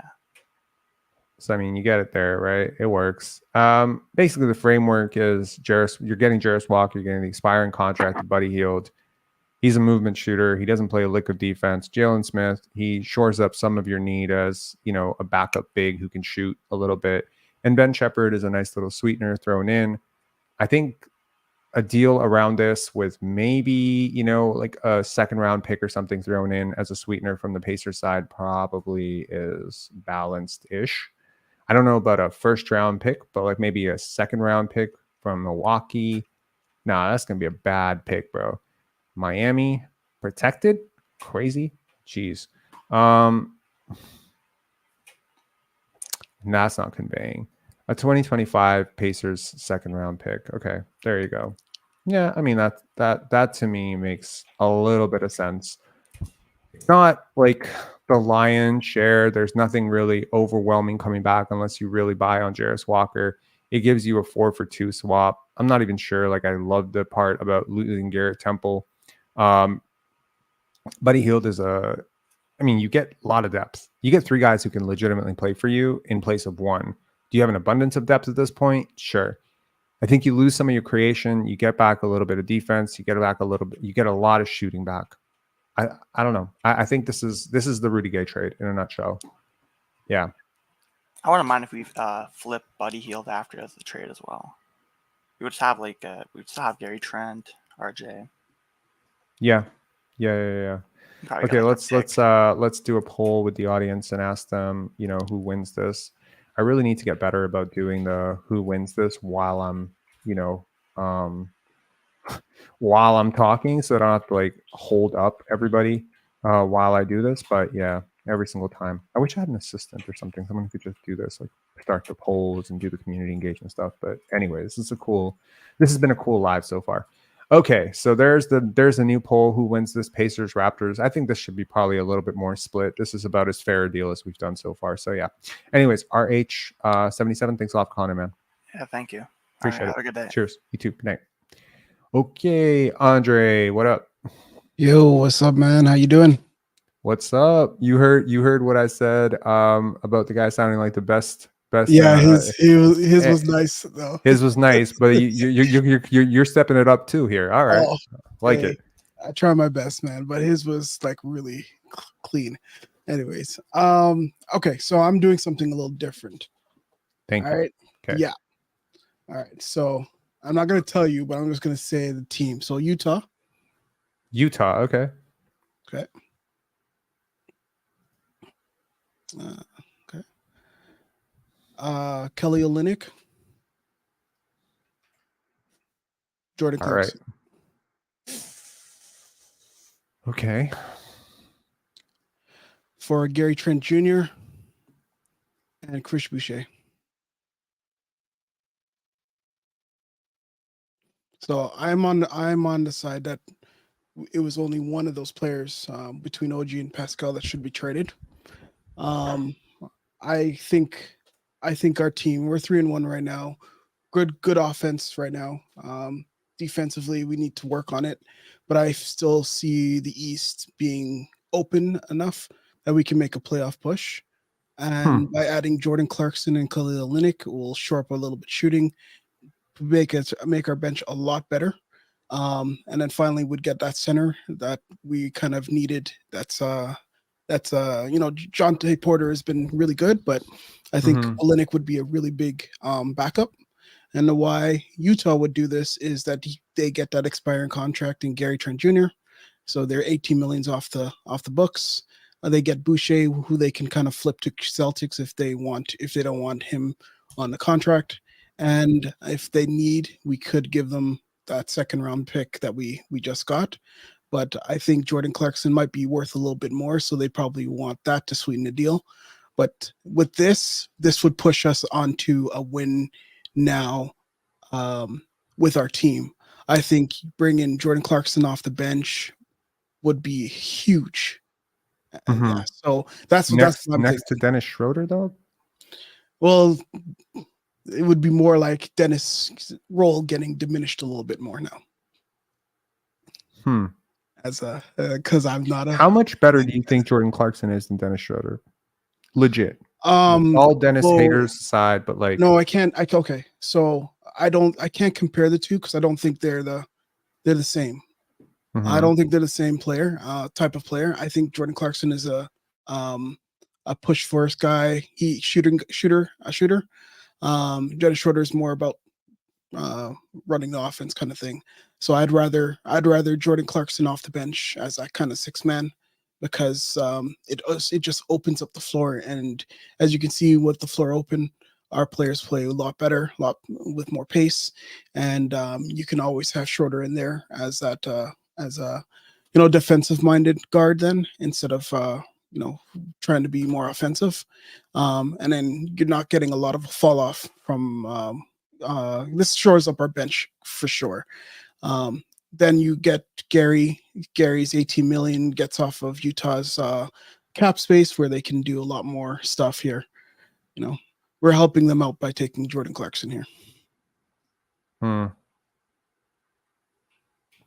To get that garbage out of her, the call-in link is in the description, but it's also, I just posted it if you want to call in.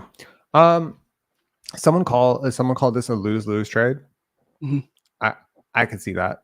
I like Kelly Olynyk a lot. I think there's an analytical argument to be made that you get worse with this deal. I think so, but I think what we're trying to do is fill needs, right? And I don't think Olynyk's would kind of You're right. Sure, You're that, right. like, if Like you a spacing big like Kelly Yeah. Olynyk helps you so much. Jordan Clarkson shores up in weakness here Yeah. as well. I don't get this entirely from the Utah side. They're not trying to win, and they no, but the expiring contract, right? That's what you're getting here. with And if- Gary. yeah. So basically, you think they're doing this as a salary dump for Jordan Clarkson? Yeah. I don't think so. I think if they do a salary dump for Jordan Clarkson, there's some contender out there who could use scoring off the bench that'd be willing to give them an expiring attached to a much worse player than Gary Trent and like a first round pick or maybe a couple seconds or something. They're in the habit of acquiring young assets. I'm not sure what young asset they get here other than Gary. And if they really believe, in some of their guards, like they have guards who do what Gary does about as well, if not better than Gary. I mean, look at their roster. They have Ochai Abaji. Like I like him a lot. They have Keontae George, right? They have Taylor Horton Tucker, Colin Sexton. I mean, you might argue they have an abundance of this player type already. I agree, but the reason why they would do this is to get that 18 million off, like more money off the table. Plus, now they can work with the Celtics if they want to get Boucher, because Boucher is someone they want. So, Jordan Clarkson going. How do you know they want Boucher? That's what the reports are saying, that they've been looking at wanting Boucher. They need someone off the bench to play to shore up their center position. So I think moving these two players would shore up our bench. This is that's my goal of this. I have a second trade as well with the same players. I mean, I know the same people players with Boucher and Gary Trent. Or no, it's Boucher and Jalen McDaniels. Huh, now you're speaking my language. Yeah. Okay. To the Bulls for Colby White, Alex Caruso, and Gary. I think both teams sort of don't get. I mean, like I understand this trade. It's a little bit hard for me to wrap my head around this. I don't watch a lot of Utah. I know that Kelly Olynyk fits a need for the Raptors. Defensively, however, like I'm not so sure. Right. You talked about it today about creating, right? Creativity, and Jordan Clarkson creates that, but like you already have it. Right now, I need defense. But why not, like you said in your overwhelm speech, it? Why not have more? And it's like, and it's what if we get an injury? Like this shores up our bench. I think it's just like the issue is that I'm trading away for players that are not on my timeline at all, and I'm eating up like 20. Like here's the other issue. Jordan Clarkson's contract to me, like it completely handicaps me because I'm not expecting to pay Gary Trent $22 million. Oh, okay. So for that, right, and this is where I think the salary cap is going up 1, 2. Yep. We have the bird rights to our team. So, and I think Clarkson, like you said as well, is a very tradable contract to someone if we have to move him. I also think there's other players on our team that are very tradable. Because so when we think about, okay, it's going to hamper our salary cap. No, we can sign back Siakam. We can sign back Quickley. We'll just be in the tax. That's just the way it is. But I mean, we've gone into the tax once. We've gotten into the tax once. You understand, like the apron argument for like the CBA perspective. Like you really under the new CBA do not want to be hitting that first, second apron. Like when we won, weren't we in the tax when we won? That's a different story. Number one, that was under the previous collective bargaining agreement where there were no. I know, but it's like if we look at the teams that are good, I don't think Jordan Clarkson is worth going into the luxury tax next year. That might be the difference between you and I. I don't think he does enough. Like I have Immanuel Quickley, RJ Barrett, and Dennis Schroder on my team. I don't need a fourth guy like this. I would prefer a guy like Jalen Suggs who does things that they don't do, which is like guard at an elite level point of attack. Like I need chess pieces. I don't want 4 rooks. I mean, 4 rooks are great, but these guys are not rooks. I don't need 4 knights. I don't need 7 knights. I need a balanced perspective. I think Kelly Olynyk for Chris Boucher without the Gary Trent and Jordan Clarkson thing, that can make sense to me, right? But like I also would be completely disingenuous if I not bring up that where the hell would we be without Chris Boucher this year? So you're giving up something very valuable to get something very valuable. And I completely understand that. I think what might be more of what the Raptors do, and this might make a lot of people very upset because it's very much in line with what the Raptors have done the last 2 seasons, is they trade that Detroit pick plus Thaddeus Young and Jalen McDaniels and get back Kelly Olynyk. Now, why would the Utah Jazz do that? Yeah. They're tanking. And if they don't have plans to bring back Kelly Olynyk, sending him home is a very nice feel-good thing for him. Why do the Raptors do it? Because Kelly Olynyk is a really good player. So you're harping on more of that 3-year Clarkson contract then. Yeah, I mean, he's a really talented player. I get that. A lot of people, thought he was going to be a lot more than he's turned into, right? Mm-hmm. I just feel he would be. It's about an overlapping redundancy of skills. Dennis Schroder this year, all intents and purposes, has been. I mean, I'm inclined to say he's been better than Jordan Clarkson, but let me look at it. Okay, hang on one sec. Mm-hmm. Okay, let's just do a cross comparison here. I wonder if they're killing me in the chat now. They always kill me in the chat. They kill you in the chat? Always. Do they? You're daring to think outside the box, and I appreciate you for that. Okay, let's see. So what's who are we comparing right now? Gary Trent Jr. versus Dennis Schroder versus Jordan Clarkson. I'm inclined to say Dennis Schroder is probably outperforming Jordan Clarkson. Hang on one second here. I'm curious myself to see how their stats are looking. I haven't watched a lot of Utah games this year, but I have watched a lot of Jordan Clarkson over the years. Let's see here. And believe me, if we didn't have Dennis Schroder, we didn't have Immanuel Quickley, yes, Jordan Clarkson is definitely on my list of guys who, yeah. So here we go. I mean, this will really, really show like how these guys are playing this year, and just to give people an idea of like the type of player that you're talking about here. Let me remove this and let me present. Stop screen, start screen, here. There's the comp. There's the comparison. This year. Same age, roughly. He's same age? Roughly, yeah. I mean, Dennis is 30, 31. Clarkson's 30, 31. Yeah, they're pretty much the same age, bro. I thought he was a little younger. Who was younger? I thought Clarkson was younger. Actually, he's older. Well, hell no. Damn. Yeah, Clarkson's 31. Dennis is 30. Okay, so per game, forget the per game. We don't talk about per games on this channel. We talk about per 100 possessions in advance. So per 100 possessions, Clarkson scores 5 points more, but he turns the ball over at twice the rate. He has fewer assists, few more rebounds. Again, per 100 possessions, same type of shot blocker. He shoots 10% worse in the field in terms of true shooting, slightly better free throw shooter, significantly worse 3-point shooter this year, shooting 29% from 3. Like he's not been good. He's shooting 5%. I mean, the usage is insanity with him. It always is.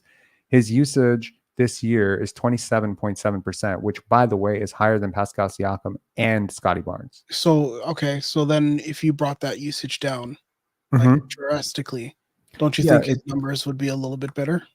In theory, that's always what people say, but I've watched him for a long time. He's never had like a super low usage season. But on this team, I mean, and also like he's a twitchy, quick guy as well, right? Yeah. So also worth noting, when these kind of guys hit 31, you don't want to be holding that. So I think that the significant downside on that contract could be enormous. Let's just check his advanced stats for like the last year, this year comp. So he's been positive value replacement most of his career. He has been positive box plus minus for Cleveland. His first year in Utah was,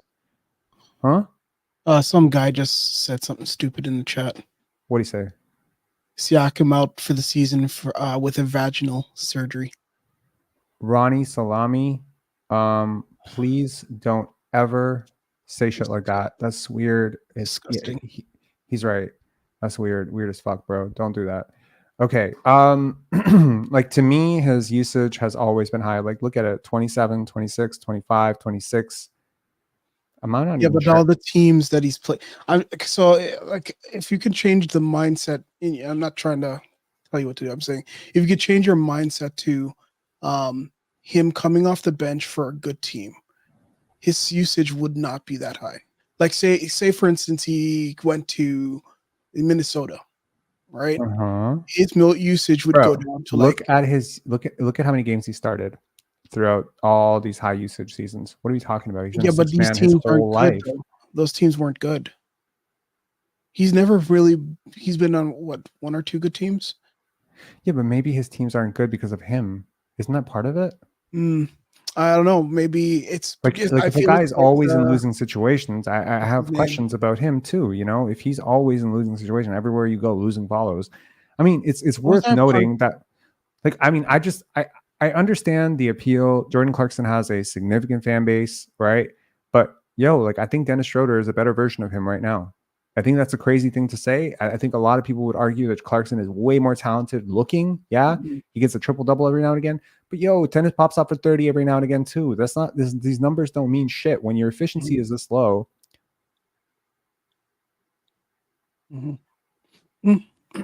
Oh no.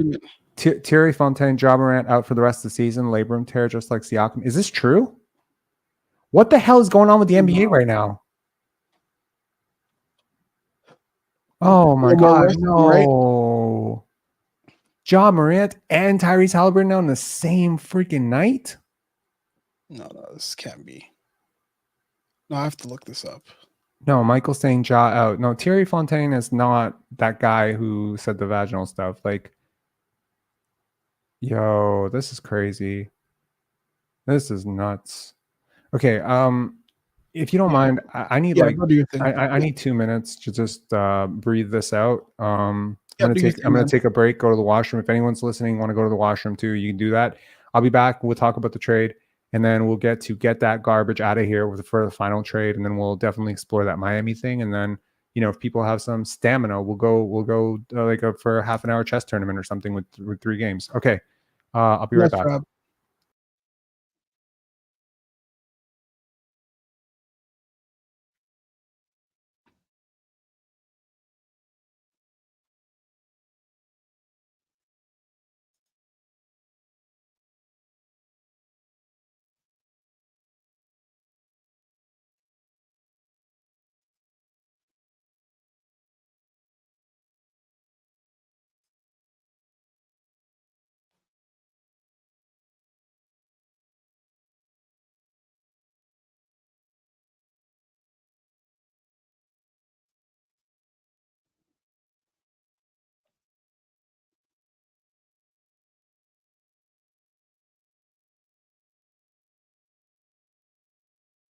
Shoot, it's true.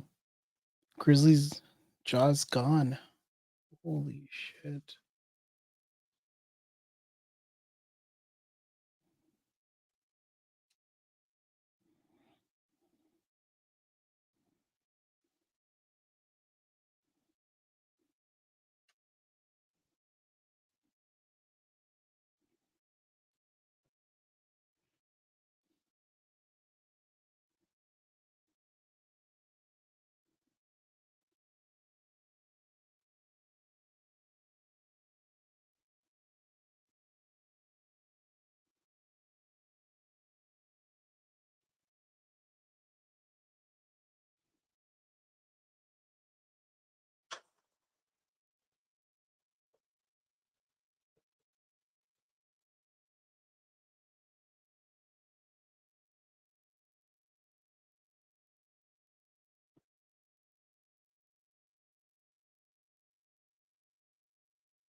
Okay, hello. We are back. Did you have a chance to check it out? Yeah, it's Shams is reporting it. Ja's out undergoing season-ending surgery on labrum tear. So the guy was right. And then I just saw the injury by Tyrese. Basically slid, stretched his legs. That seems like a groin injury. So, oh damn. Damn. I hate when this happens. Yeah. This person here, shout out from your biggest Korean fan. I apologize, I can't read your name because I don't read Korean, but thank you so much. That's awesome. We have a very small fan base in Korea. At some point, maybe I'll go to Korea and I will meet my 7 Pensari basketball fans in Korea and be super cool. Okay, so to this trade, let's get back to this. Now that we have evaluated just how bad a player Jordan Clarkson has been this year and how high usage he's been on a lot of losing teams. Would you have said the same about RJ though? Like how bad he is? No, because he's been on really good teams and he's really young. He's not 31, bro. He's not 31. That matters to me. Like the fact that if Jordan Clarkson was 23 and our development staff could work with him and maybe get like, and RJ has never been this bad. RJ's never been -4 box plus minus bad, bro. There's different levels to this. He is high usage. That much, you can say yes, the RJ equation is there. He was high usage and he was low efficiency, but he still has so much more upside. And he also fit like a type of player you didn't have on your team. Like I can stomach Jordan Clarkson if you don't have Immanuel Quickley and Dennis Schroder. You just have 3 players who are very similar in that sense, where Quickley is like the much like he's the perfected version of all of them, right? Yeah. Like he can shoot better than these guys. He can pass better than some of these guys. So I think he's the youngest player of the bunch too. But I don't believe in batting for upside, especially because Jordan Clarkson has the 3 years, man. No, I say no to this. But you remove Gary and Jordan Clarkson from this, you got a deal. Okay. Yeah. All right. Do you want to do the second deal or do you want to move on to the next person? If it's quick, yeah, let's do the second deal. We'll do it real fast. Okay. That's with the Bulls. Bulls. Okay, cool. Yeah. Let's just quickly do this here. One sec. Bulls. Okay. You better not be giving me Zach LaVine. No way. Okay. Kobe White, Alex Caruso, and Dallin Terry. For Gary Trent. Dallin? Okay, Dallin Terry. For Gary Trent Jr. and Jalen McDaniels. No. I would say yes as the Raptors. The Bulls will never do this. I'm not even putting it into the trade machine. That's a crazy trade. Kobe White has been popping off for them, bro. Like he's like their hope. He's 23. He's a former lottery pick. They wouldn't trade Kobe White for Gary Trent plus a pick right now. He's even if they're tearing down, like because I think if they're tearing down, they need young players, and he's the youngest player in the deal that you mentioned. And Gary Trent is an expiring, doesn't do anything for them. Because cap space is not their issue, and Jalen McDaniels is a negative contract right now. There's nothing of value coming back for them. They're giving up everything of value. And Dallin Terry, my gosh, I don't think you get Dallin Terry back for Gary Trent right now. So I have to veto this trade from the perspective of the Bulls. Side. Yeah, there have been some egregious homerish trades so far during this live. This is highway robbery. Yeah. All right, man. Thanks a lot for calling in, Andre. Man. Appreciate it. Cheers. Get that garbage out of here. What's up? Yo. What's going on? First time caller? Yeah, first time. Am I coming through all right? Yeah, you're coming great. Yes. Yeah. All right, sweet. I'm in Australia, so. Oh, awesome. The international flavor of this show continues. Awesome. Well, I am Canadian, but yeah. I can hear that. Yeah. I can hear that from everything about how you're talking. What trade would you like to present? I was more just piggybacking off the Miami idea. Okay, great. I'm so happy that that we're going to talk about the Miami trade. Okay, that's great. Yeah. Okay, cool. But, pretty much what I was thinking was because I think us taking Lowry is kind of like us taking on a bit of a negative asset, but obviously it works for us. He's not negative. Just an expiring contract. Yeah, that's true. But so he's a positive right now. That's the thing with bad contracts. When they become negatives, they become positives. So yeah. Yeah, but I definitely think it works for the fan base. I think it works for Kyle. And sure, if the goal is to sell tickets and to get people into these lives and to watch videos, yes, Kyle Lowry coming back is a great story. Yeah, and then I think what I had, I don't think I can open up my fanspo and still have this, but I had Pascal, Dennis, and Otto. Oh my God! Wow. And then we got Lowry and Hero and picks. Lowry, Hero, and picks. Hero, yes. and the salaries are pretty much identical. But I mean, they're not. You take back a little bit more money, but that's fine. Yikes. Okay. From the Raptors side, I mean, shoot. I mean, yes. Yikes. Okay. Like, I mean, let's see how many picks you're gonna give up for this. But I mean, I'm not a big Tyler Hero fan. First off, I'm not. I get it from the Raptors perspective why you would want to do this. You get worse with this deal. 100%. Tyler Hero does not. yeah, Tyler that's Hero kind is of a where significantly worse player. That's where the than Miami picks kind of came in, but right. Not interested. This would have to be like unprotected type of deal. Yeah, I would want that unprotected. yeah, I was going and two I would first. want 2028.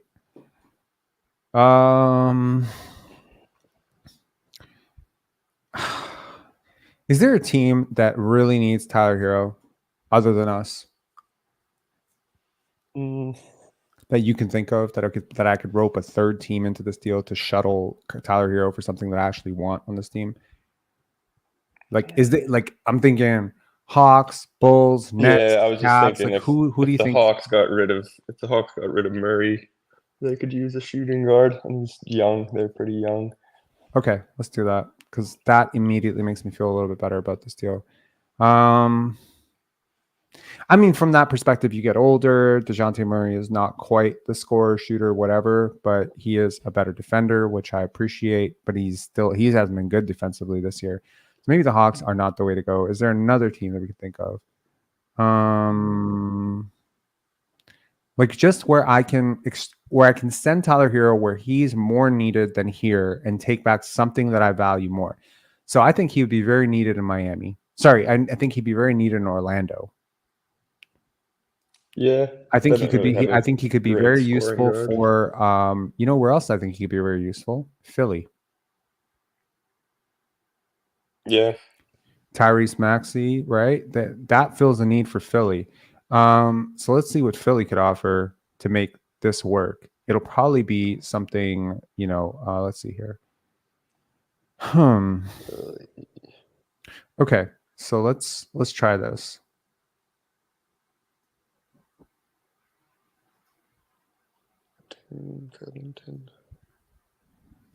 Okay. This is going to expand to be a really big deal. Okay. So I take on Covington, a really good defender, Batum, Marcus Smart Sr. Basically, I take expirings. Okay. They get back Tyler Hero. They're going to give me a ton of pick equity to make this work for sure. So they'll give me 2024. I'm not super interested in 2024 draft picks, but sure, let's take it. But is taking on just a bunch of expirings good as well? Because I feel like we don't really. It's like if we just get a bunch of expirings, we struggle enough to find players to come to us. So if we just take on a bunch of guys that we're going to lose, then it's like, are we really getting anything? I understand from your perspective where you're coming at this from. Let's see how the trade breaks down for all three teams and then just see like where we are.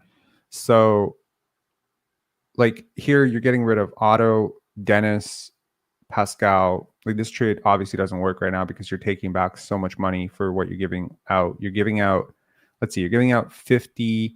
Let me just try this and see how far off we are. It failed because oh my God, there's so many issues. Okay. Crossing the tax apron. Raptors unable. So I need to cut 7.9 million from what the Raptors are taking back, which means I basically need to add 7.9 million in terms of what's going out for somebody. Let's see here. What's Thad? Yeah, that is it. So Thad goes to the Sixers in this deal. That makes it make sense. Okay, so let's see it from all sides and let's see if someone needs to add a little bit more. But I think this in theory makes a little bit of sense. And I think everyone kind of gets what they need out of this, except for the Raptors. Let's see what the Raptors actually get out of this. So from the Raptors side, you get nothing. You just get picks. You get picks and expirings. Basically, let's see. It's still failing. What? Why? Why did it fail? It won't even tell me why. Oh, stepping rule. Okay.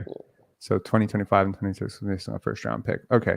So apart from the pick, the Raptors get 4 first round picks for Pascal, Dennis, and Otto. They take back 4 guys who just fit. And they get 4 picks. I think this works. Okay, like the picks can be adjusted or whatever, but I think this works. Why does it work for the Raptors? You get 4 guys who are veterans, no nonsense type of guys. They're all, proven winners at other stops. They're very talented players. They're all older. So you're getting older, right? The 4 first round picks to me are very, very valuable. Now you might say what more. That's more what I'm kind of going for is the younger movement. B. Ellenson saying, what the fuck's going on? Just jumped on the middle of this. Are we trading the whole team? How are we trading the whole team? Trade 3 players, man. We're trading 4 players. Look, Thaddeus Young and Otto Porter are probably, not going to be on this team next year, right? Either they sign somewhere else or we're going to trade them at the deadline or whatever, right? Siakam is on the trade block. Really, the only guy going out of here who factors even loosely into your plans next year is Dennis Schroder. I think for the Raptors side of it, it's great to bring Kyle home. It's great to just get expirings. I think he could be good for just like kind of that Chris Paul role off the bench as well. Like a good mentor for here's Immanuel. The other thing. You can also re-sign all these veterans to, like if one of them works for you. I think this is the Rudy Gay trade in a nutshell. Maybe, let's see. So what does the Raptors roster look like after this move? Well, I mean, who slots in as a starter? Probably Robert Covington, right? Robert Covington slots in as a starter at the power forward in place of Pascal Siakam. Your bench becomes Kyle Lowry, Marcus Morris, Nicholas Batum, Gary Trent, right? Gary possibly could start, I guess. Who's that shooting guard? No, he can't because you still have RJ Barrett and Immanuel Quickley and Scottie Barnes, right? Unless you move Scottie to the 4, in which case Gary Trent could potentially start. I think this deal is honestly great for a lot of reasons. I know people will probably hate this, and I'll certainly put it up to a poll to see if people like it. But I have a feeling people are not going to like this deal because it's really hard to contextualize like what 4 first-round picks are really worth. And, you're giving up Pascal Siakam and getting nothing back, no young players. And this is reportedly against what the Raptors really want to do, which is, get young players back and whatever. But I think between Grady and RJ and Immanuel, and you have these guys. So you want to change culture. Nicholas Batum and Robert Covington, Okay, let's check this out. So let's do a poll. Who says no?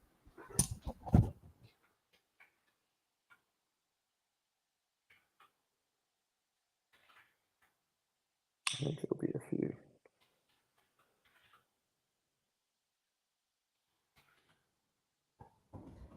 Okay, so there's your poll. We can see how people feel about it. To the previous trade, who wins? Raptors, Pacers. Raptors win by 63%. Now let's see the poll here so far. Most of the people saying the Raptors say no. I understand why you're thinking that, and maybe these first-round picks are not all that valuable, and you're giving up a lot to get very little. I could probably argue that Otto Porter himself is worth the first-round pick, so maybe the Raptors are getting kind of fleeced here. I think Otto's just hard to sell because he's. No, I think there's a world in which I get it, but there's still a contender out there that would funnel like a late first-round pick. Let me sell you on the value of this from the Miami side. Okay, from the Raptors side. Maybe those Philly picks are not super great, okay? Definitely the 2024 one won't be super great. But you don't know about 2026, bro. You don't know if Embiid's going to be there. They could be in a full-on tank rebuild, and that's an unprotected pick that we got, right? No protections on the 2026 pick. It could be a good pick. You're rolling a dice. The Miami side of this is very interesting. Those 2 picks from Miami are super interesting to me. 2026 unprotected, 2028 top 5 protected. Those could be significant assets, especially with Jimmy Butler aging out. What is there? Their windows. What are they getting? Exactly. What are they getting? They're having Pascal Siakam, Jimmy Butler, Bam Adebayo. That's their core. Great core for now. But okay, Jaime Jaquez, great young player. But is Jaime Jaquez and Bam Adebayo necessarily climbing you out? What if one of those guys get injured? One of those guys leaves? Like, a lot of things can happen. The Miami Heat are a stable organization, yes, but they have been bad before too. Okay, they've drafted like in the lottery a few years as well. This is not a team that is. Well, they've been right there with us in the standings for the last, like, every once in a while they'll pull away, but exactly. So I can see this from the perspective of the Raptors need a little bit more, and I'm not really sure what that little bit more would be. Maybe it would be replacing, one of these kind of dead weight-ish contracts like a Marcus Morris with something that's actually valuable, like maybe trying to get back a Paul Reed or something like that. I think maybe just Philly themselves are just getting such a great haul for this. Maybe I'm undervaluing Tyler Hero a little bit here, like certainly you're not touching Tyrese Maxey, but could we at least get like a Jaden Springer to make the fans feel better, or could we get a oh man, Tarkavion Smith, Paul Reed, DeAnthony Melton. I mean, there's a lot of, guys. I mean, maybe the Raptors would feel better if they get DeAnthony Melton in this deal, but then then the Sixers probably take a pick away or something. I don't know. There's a lot of things we're thinking about. I mean, okay, let me just scrap this whole trade, and let me try another trade. What if it's just with Philly? What if it's a 1-for-1 with Philly? Yeah, I've looked at Philly, and I don't know.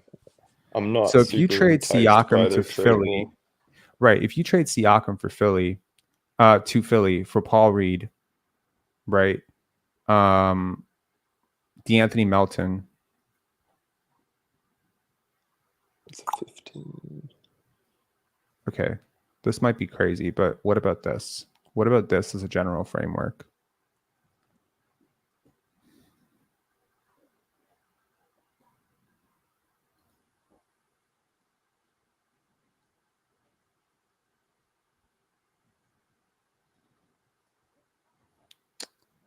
Would this work? Oh my God. What is wrong now? Paul Reed cannot be traded until January 15th. Okay, whatever. After January 15th. Would Tobias Harris, DeAnthony Melton, Paul Reed, a second-round pick 2027, and a first-round pick 2028 move the needle enough for you for Gary Trent and Pascal Siakam? I think DeAnthony Melton is awesome, but he is an expiring contract. He's going to be worth a lot more money next year. Paul Reed, really good young player, a roll cut big. I like him. He's solid. He's a really solid young player. You can build with that. So you get two young players. I think DeAnthony Melton is a restricted free agent, not an unrestricted one. I can double check that real quick. But he is a really solid guard. One of the better ones in the NBA. He's definitely.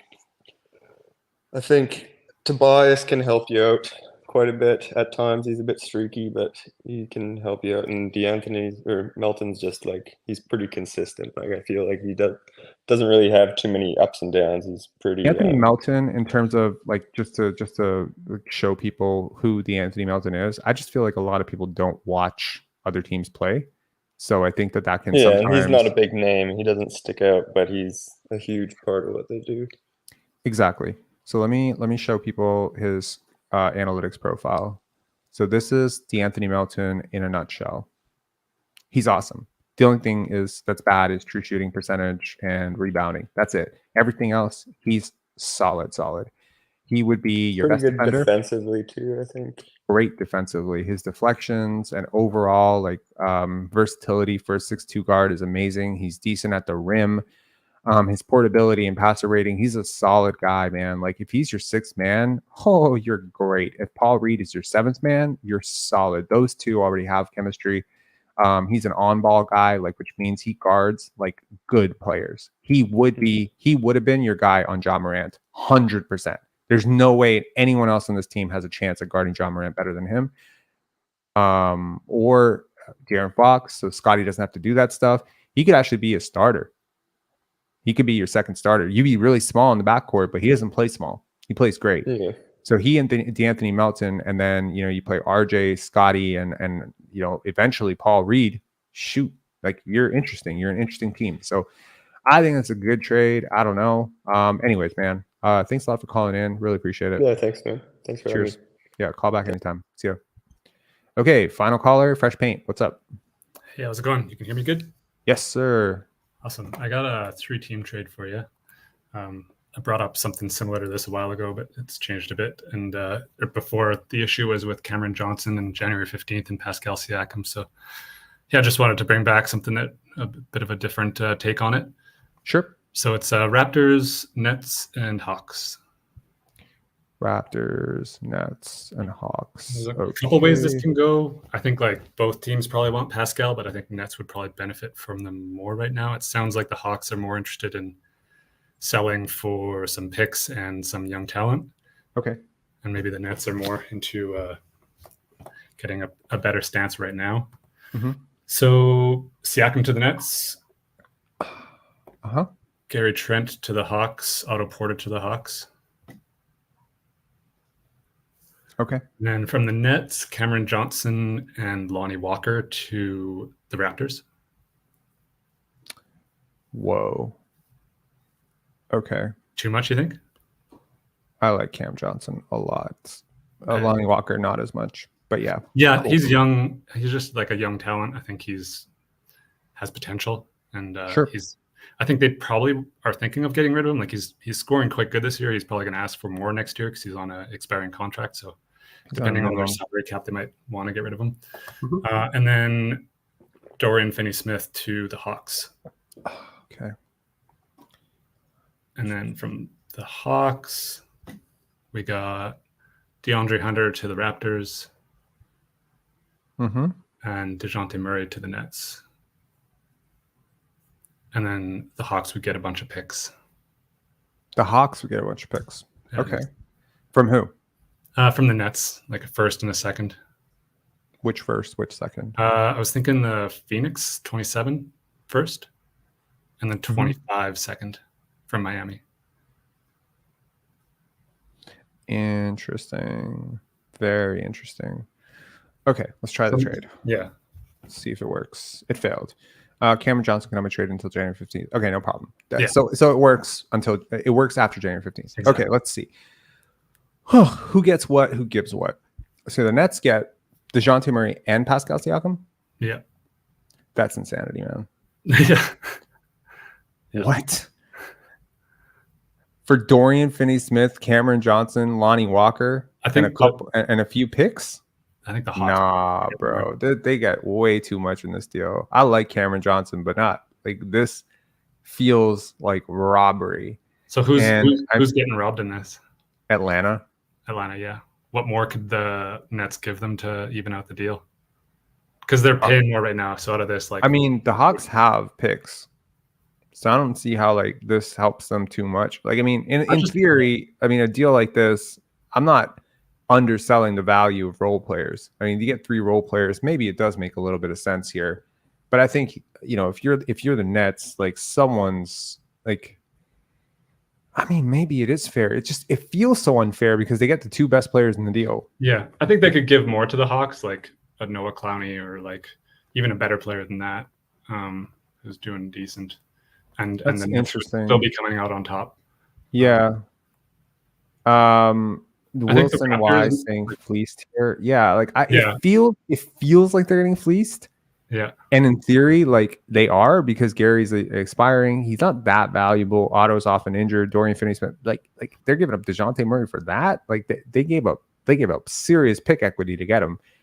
That being said, he's also on a pretty reasonable deal. Like, I think he's on a pretty reasonable deal. However, he's having a bad year.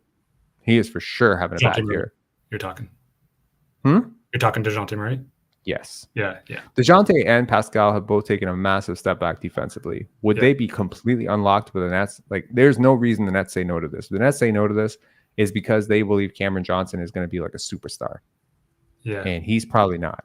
No. Lonnie Walker is a non-mover for me. The Hawks, from the Hawks' perspective, they do get off DeAndre Hunter's contract, which is good. Yeah. I'm struggling to understand how, and they also like, I mean, shoot. like in terms of cap, they got rid of. Okay, that's because DeAndre. Okay, fine. They don't get the big cap benefit because DeJounte Murray's extension hasn't kicked in yet. He's $30 million next year. Yeah. So they're clearing long-term money for short-term money and being compensated basically Dorian Finney-Smith. I think from the Hawks' perspective, people might say this is a massive, massive robbery for them, only because they see this as two big names going out for not very big names across the board. Yeah. What if you swapped out like Gary Trent for Boucher and threw in another player from the Nets? I don't think that's helping, man. No. I think this is interesting. I'm not necessarily going to put this up for a poll, but I mean, thanks for calling in. This was a really interesting thought experiment. I think, again, like the way fan psychology works, it's like Siakam plus DeJounte, but they're also not realizing like one of those guys is expiring. One of them is on a bit of a downturn. He's having a bad season. Like, I think the Nets win this trade handily because as much as I love Cameron Johnson, I think the Raptors probably also win this trade because I mean, like, you get really like three pieces who really fit well with what you want to do. Totally. I think DeAndre Hunter off the bench playing a lot of minutes would be great. It could be. Yeah, it could be. Yeah, he could be interesting as like a small ball power forward type. Yeah. And I mean, he's 26, but he's not dead. Like he can be developed, a little bit. And from the Hawks' perspective, yeah, like you clear up long-term cap obligations to DeAndre Hunter, and this kind of sets you up for a rebuild. Maybe you need more picks back. I think from the Hawks side, maybe you just need to change that second-round pick from Miami to another first-round pick, and maybe But I think from the Raptors side, if you end up like, I don't know, this is a very confusing trade for me because it's just like I can't quite get past the fact that it feels like the Nets are winning this deal, but then when you really evaluate what they're getting like, they're getting a 30-year-old, who may leave. They're getting, there's a risk in it, right? There is a risk in it. I still think the Nets need to give up more, but yeah. Anyways, man, thanks for calling in. I really appreciate it. Cheers. Okay, speaking of our our Asian fan base, it's not really Asian, but you're calling in from Asia. Daryl, what's going on? From Taiwan, what's going on? Hey, man. Hey, don't be racist. How do you know I'm not Asian? Are you Asian? No, not yet. Actually, funny thing, I've lived here long enough to get Taiwanese citizenship, but the rules are I would have to renounce my Canadian and U.S. citizenships in order to get Taiwanese. I didn't know you were an American citizen. Yep, I am. Well, that's cool. So am I. That's cool. I know you are. Yeah. I mean, I have two Canadian parents, and I moved to Canada when I was 2, so I'm an American technically. Cool. What's the trade? All right, here we go. So the two teams are obviously the Raptors and the Denver Nuggets. Whoa, definitely not something I've seen before. Well, that's the whole point. Like, I was trying to think outside the box here, and so I'm going to take on the mantle of Calvin Booth right now, the Nuggets GM. So I'm going to switch personas, and I'm going to try and sell you on this deal that nobody has ever mentioned before. So Here we go. I love it. All right, so you got your trade machine up there. So here we go. Obviously, the centerpiece that we would like back is Pascal Siakam. We know that he's on an expiring contract, and there's some, you've been shopping him for a couple of years. I think that he would fit with what we're doing, and I think that we could give you some help. Cool. So here you go. So we would like to take Pascal Siakam, and Jalen McDaniels. We are willing to take him off of your hands as well. Have you heard the rumors that I've been trying to waive him? Yeah. Okay, great. Okay, yeah. Mm-hmm. So we know that he's somebody that you'd like to move on from, and we think we could find a role for him here, and it's a win-win for both. Now, we would also like to include in this deal going back Aaron Gordon and Kentavious Caldwell-Pope, Peyton Watson, our 2024 first-round pick, and 2024 second-round pick via Charlotte or Minnesota. So we know that we know you got one roster spot open right now, so it's a 3-player for 2 deal. You wouldn't have to waive anybody in this deal. Salaries match. Done. Deal. You can't take it back. It's over. Yes. Yes, we take it 100%. You take this, yes. right? And Jokic gets you fired tomorrow. But yes, we take this. Holy crap. All right, tell me why. Okay, first of all, Aaron Gordon, fantastic. He's super young. He fits exactly what we need. He's a better defender than Siakam by country mile right now. He cuts, man. He cuts. He's bought in. He's like, I've been dying for Pascal Siakam to buy into what Aaron Gordon does for all time. He also makes half as much money as Pascal's going to make next year, and he's younger. And by the way, he's not much worse to people out there who think, he's some scrub. He's not. He's like about as good in terms of impact. He's not as good a creator. Fine. Contavious Caldwell-Pope. Holy crap. I mean, just talking about spacing and getting back like a Rudy Gay, trade type of guy. He's that guy. Peyton Watson, one of my favorite young players in the league. Honestly, just love him. I think he has all the potential athletically in the world. I think he's going to pop. And a first-round pick. And a second-round pick. Yeah, done. Deal. Done. Holy shit, yes. Let's see. Yes, I would like this deal a lot. I don't know how the audience feels about it. Let's ask them. Okay, so the last poll, who says no? Toronto to that 3-team deal between Miami. Okay, let's ask the audience. Let's see, start poll. Okay, who wins? Let's ask that.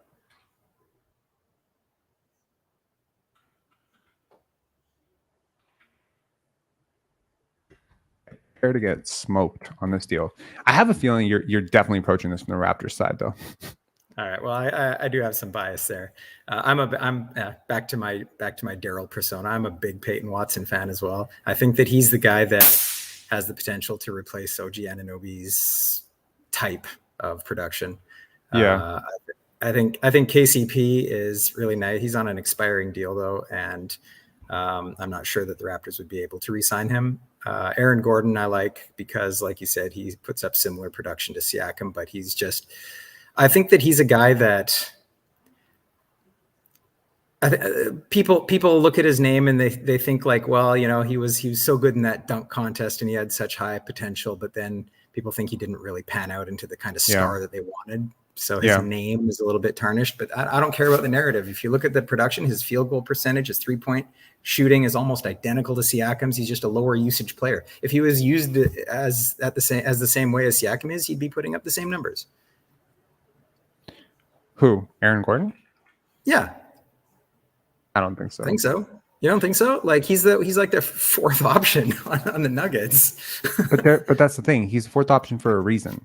And I mean, that's the good thing about Aaron Gordon. I mean, if people want to just get an idea of who Aaron Gordon is, because I do believe that these shows should be somewhat educational as well. Let me pull this up. So video. Oh my god, no. Man, I really need like a video coordinator or something like that. Here. So here's Aaron Gordon in a nutshell. So in terms of true shooting percentage, it's around Siakam level true shooting percentage, but he gets to the line, he crashes the hell out of the glass. He's a good passer, he's a good secondary creator. He's not a primary creator, but that's exactly what Orlando asked him to do, and he struggled. But as a rim defender, defensive rebounder, guy who draws fouls, he's pretty versatile. He's not as versatile as Siakam, but he's up there. Like he can guard a big, he can guard a small center. Like, man, like he's a good, and he draws hard matchups defensively. Because Lord knows, he's an elite role player. Exactly, he is an absolutely elite role player. This year, positive 0.6 plus minus. Last year, positive 2.1. Again, none of this is star shit, but you don't need him to be a star. In terms of value of a replacement, gosh, he's good. He's a solid guy for $22 million a year. He is friggin' awesome, man. And transition. Oh my God, him in transition plus playing next to Jokic. He's had all those reps playing next to Jokic and now coming in and playing next to Scottie. This would be awesome. I don't think Jokic allows him to do this deal, though. To be honest with you, I don't think that I can't see that in a world where Jokic is just like, yeah, sure, trade one of my favorite players on the team, trade one of my favorite young players in Peyton Watson, and let's get back Pascal Siakam. From the Nuggets side of it, yeah, I could see why you would do this, but it would basically be like Jokic injury insurance. Because what if you take out the picks? No picks. Would you still do it then? If you're the Nuggets or the Raptors, I would. The Nuggets probably still wouldn't. Okay. Aaron Gordon's very valuable player. Rank Scrub, thank you again for the super chat. You're killing it with the super chats today, man. Thank you so much. Do you think it's possible for some of these teams want to have salary flexibility to pursue OG and free agency? Sure. Yeah. But the Nuggets are not one of those teams. They're maxed out. Like, they have 3 max players. That other part of this deal that doesn't make sense to them, they would have 4 max players. So unless they're moving off of Jamal Murray, not happening. Or, maybe Michael Porter Jr., which could happen. But like, how do you replace Aaron Gordon and Michael Porter Jr. with Pascal Siakam? Those players are younger. They're more on Jokic's timeline too. Jokic is younger than Siakam too. So I did a bunch of possible trade scenarios with Michael Porter Jr. instead of Aaron Gordon, centered around him. And then I just thought, like, to get salaries to match, like, there's literally no way, there's no combination that Denver would accept, I don't think. Yeah, it's tough. It's tough to make a deal work for both sides. I think if I do another trade show, maybe closer to the trade deadline, I'm going to be the other GM. I got to be the other GM. You guys can't turn off your Raptor fandom for a second. And I appreciate that, because this is a Raptor show and you guys like the Raptors and you follow the Raptors. Maybe you don't follow the other teams as much, but like, I do follow these other teams. And like, I think maybe a better idea of where they're coming from too. So maybe that would be better. But then I just end up fleecing a whole bunch of people. That's not good either. I just like end up like, Pascal Siakam, he's trash, because I'm playing the other side, right? I'm like, what do you do in the playoffs? And then people are like, he's a hater. He's a Siakam hater. I'm like, no, I'm role playing. Like, I'm role playing as Calvin Booth. People don't know how to play pretend. No. Yeah. Anyways, do you play chess? Yeah, I do. Are you good? I don't know. I don't think so. You don't think so? I don't know. Like, I don't think I'm good. But like, compared to what? Like, compared to professional chess players? No. I don't have a ranking. I've played like 3 games on chess.com like in my life, but like, I'm not a serious player, but I do play chess. I'm sure you'd smoke me, but I'd play it. Okay, let's play now. Yeah, let's do it. Yeah, cool. Let's like a deviation from basketball to play a chess game. Someone was very critical. There was this guy, Chris Officer, who just been like honestly very annoying to deal with in some of these comments. And he was just like, how dare you make people watch you play chess? The people are, and I'm just like, you know what? Nobody has to watch this. Like, they can just, that's true. Yeah. They can just move along. Let me just log in with Facebook and just double check. Yes, sir. How do you play online? Chess.com or what? Yeah, you go to chess.com. I'll send send you a link here. Oh, okay. Create challenge link. Copy link. Okay. You see the part that says private chat? Yep. There's your link. There we go. Yep. Got it. There's your link. Right. Okay, let me share the screen. Okay, guys, so we're going to play chess for 15 to 20 minutes here. If you want to take a break, if you want to watch, if you want to learn, whatever, we do that. So, okay, that's you, right? Yeah, I'm just, I don't remember what my, login is. I guess I don't need to. I'll just play as a guest. That's fine. That is you playing me right now, right? No, man, that's not me.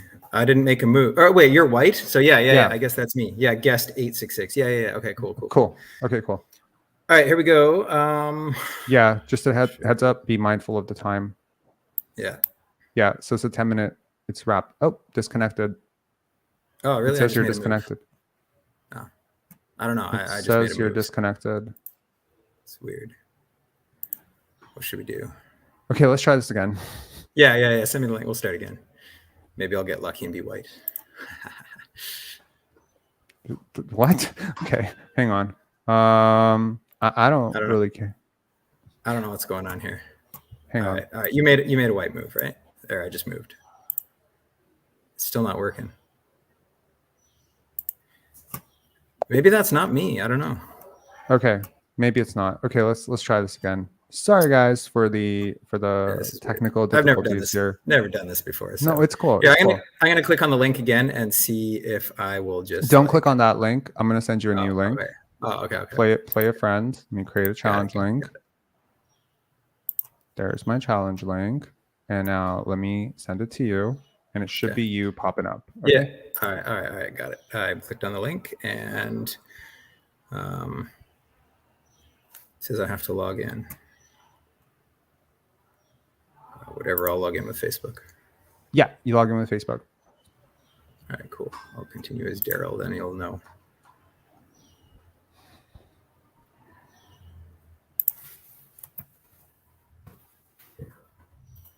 Thierry Fontaine saying, "I want to play too." Yeah, absolutely. Play after. That's cool. So it's funny. Like who do you listen to? Your haters, or your supporters, or people that agree with you or don't agree with you? I try to listen to both. Sometimes it's hard to split the difference, but a lot of people actually from the last time we played chess were like, "Oh my god, I signed up for chess.com. It's super fun, to play chess." And I'm like, I think chess is great for your brain. I think it's good. So, did you get in yet?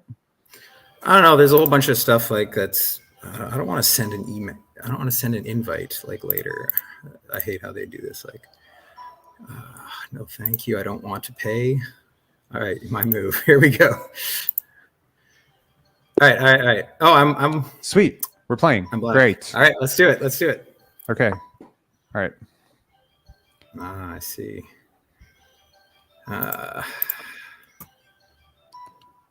It's like last time we did this, I did not have I did not have like people calling in. Okay. Which was interesting because like you're basically talking through to people that. Okay, that's interesting.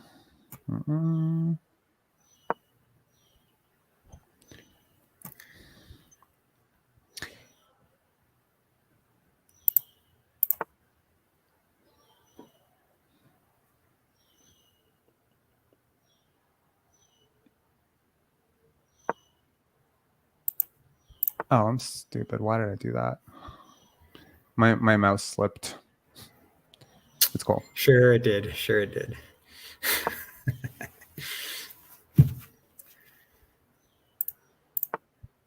Oh, wait. Oh, that's my queen. Oh, I'm used to playing white. I just made a stupid move. I was trying to castle. What the hell did I just do? All right.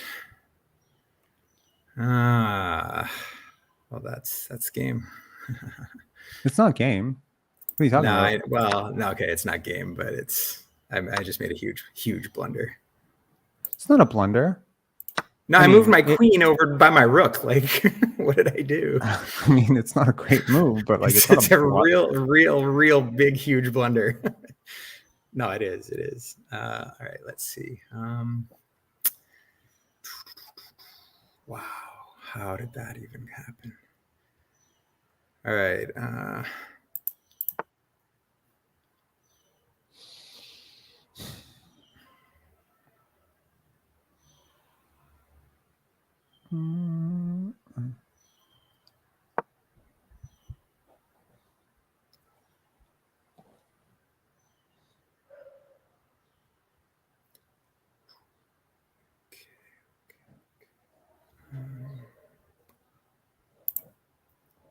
It's really difficult. You know what I realized like the last time I played this game, it's really difficult to play against somebody who does things that you've never seen other people do. Because it throws you off whatever the rhythm you could have as a player, right? Anyway, say bye to your queen, I guess. What are you talking about? No, I'm not saying bye to my queen at all. Oh, nah. Okay.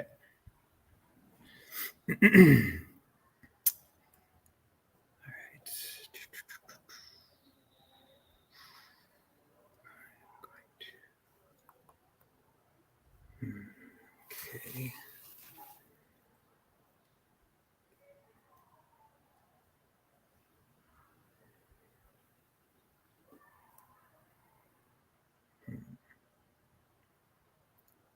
Was that it? Was that the attack? It's like, hey, here's your queen. Nah, Actually, I'm good trying to move. pin her in.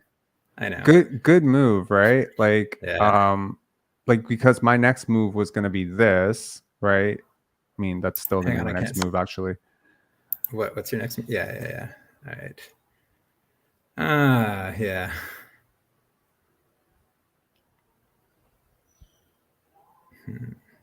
I mean, I would have loved to fork your king and queen. Unfortunately, you had your bishop protecting that line. Yeah. So and you are now technically forked, which does. I'm now in trouble. Yeah, that's right. I mean, you can still take it, but I know, but I'm thinking I might.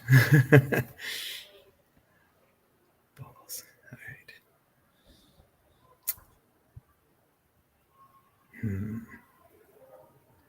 Do I? Yeah, I guess I'm gonna take it.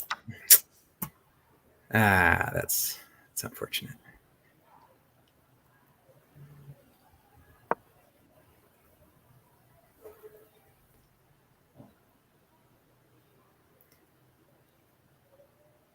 Are you a guy who values your knights more or your bishops more? It depends on where I'm in the game, what the board looks like, whether I have the second bishop or not. I mean, clearly, I've sacrificed or given up both my knights, but that's not because I don't value knights. It also matters, like, if the game is congested. Like, if the game is super duper congested, you want knights. If the game is not congested, you want bishops. It also matters like where your pawns are. So if your pawn structure is like all dark square and you have a dark square bishop, maybe that dark square bishop is a lot less valuable than your queen. I'm sorry, your so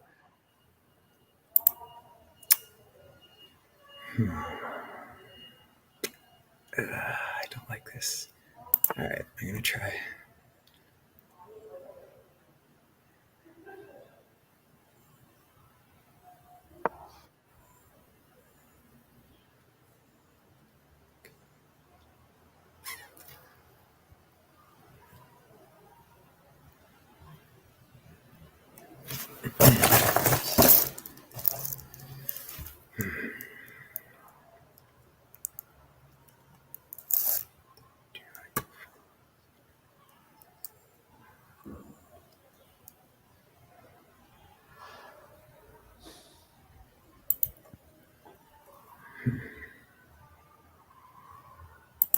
just be mindful of the time. Yeah. That's interesting.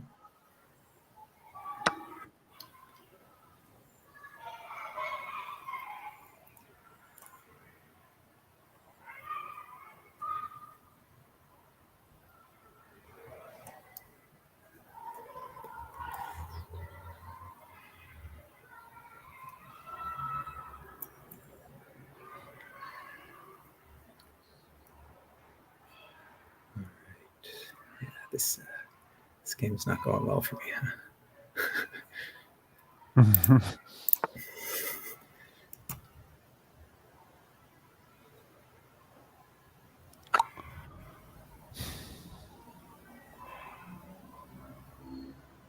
Okay.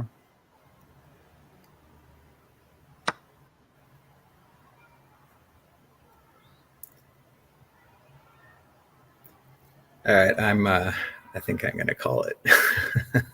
You quit? I kind of. I don't see any path. It's gonna go. It's gonna get worse for me. Yeah, I'm gonna call it. Okay, cool. Thanks a lot for playing, man. Appreciate it. Yeah, you just hit resign. Next time, I'm gonna resign. I'm looking for nectar of victory. I'm looking for the resign button. Where is that? There's got to be a button here. Oh, there it is. Found it. Yes, I do want to resign. Okay, cool, man. Thanks a lot. Yeah, I haven't played in a couple of years, so next game I'll brush up a little bit. Okay, You'll perfect, see. man. I'm way better than this, at least. It happens. Like the last game I played, I was talking about how I was in the 95th, 96th percentile in chess, which is true. It's not me like being facetious or lying. It's actually checked it on chess.com. when I got up, like my rating, it was like 96.9th percentile. And I was like, whoa, I'm good. I'm getting better. You know, I want to get into 99th percentile. And then I played and I was like, oh my God, if I do an evaluation of this game, I played like a 700 ELO player. Even this game, I don't think I played well at all. But yeah. Anyways, man, thanks a lot for calling in. Appreciate it. Hey, man. See you next time. Cheers.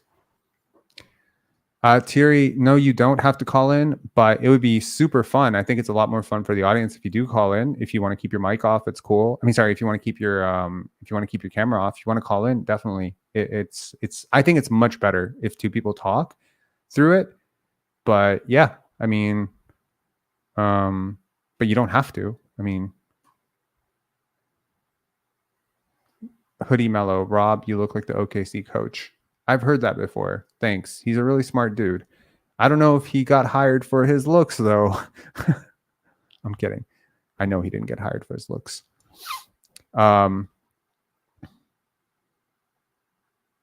Yeah. I mean, I can send you the link if you want. So, yeah. I have a feeling with the way I've been playing these games and talking and doing all that stuff, like I'm going to get cooked one of these days. I'm just going to absolutely get destroyed, but let's see. Play a friend, create a challenge link. We will create an open challenge link to whoever. Okay.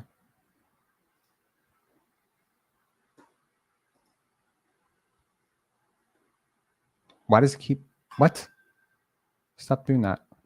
Why am I not allowed to start a new game? Okay.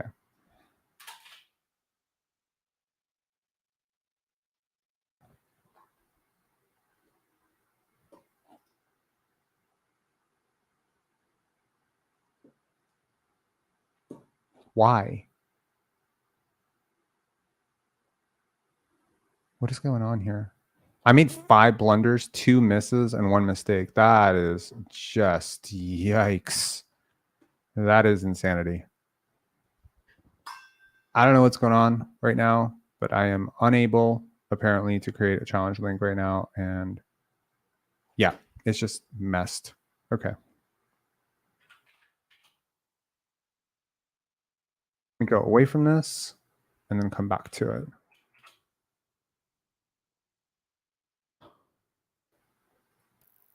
Hey, man, what's going on? Hey, man, can you hear me fine? Yeah, I can.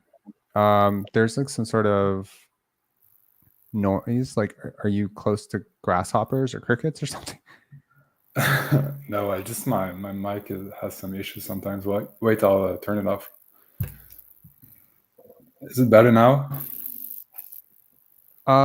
There's like a rumbling hiss to your mic. Yeah, it's pretty consistent. Not really sure.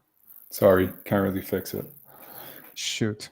Okay, and I am having trouble with chess.com anyways, so maybe some other time. Yeah. All right, sorry. Yeah, no worries. Okay.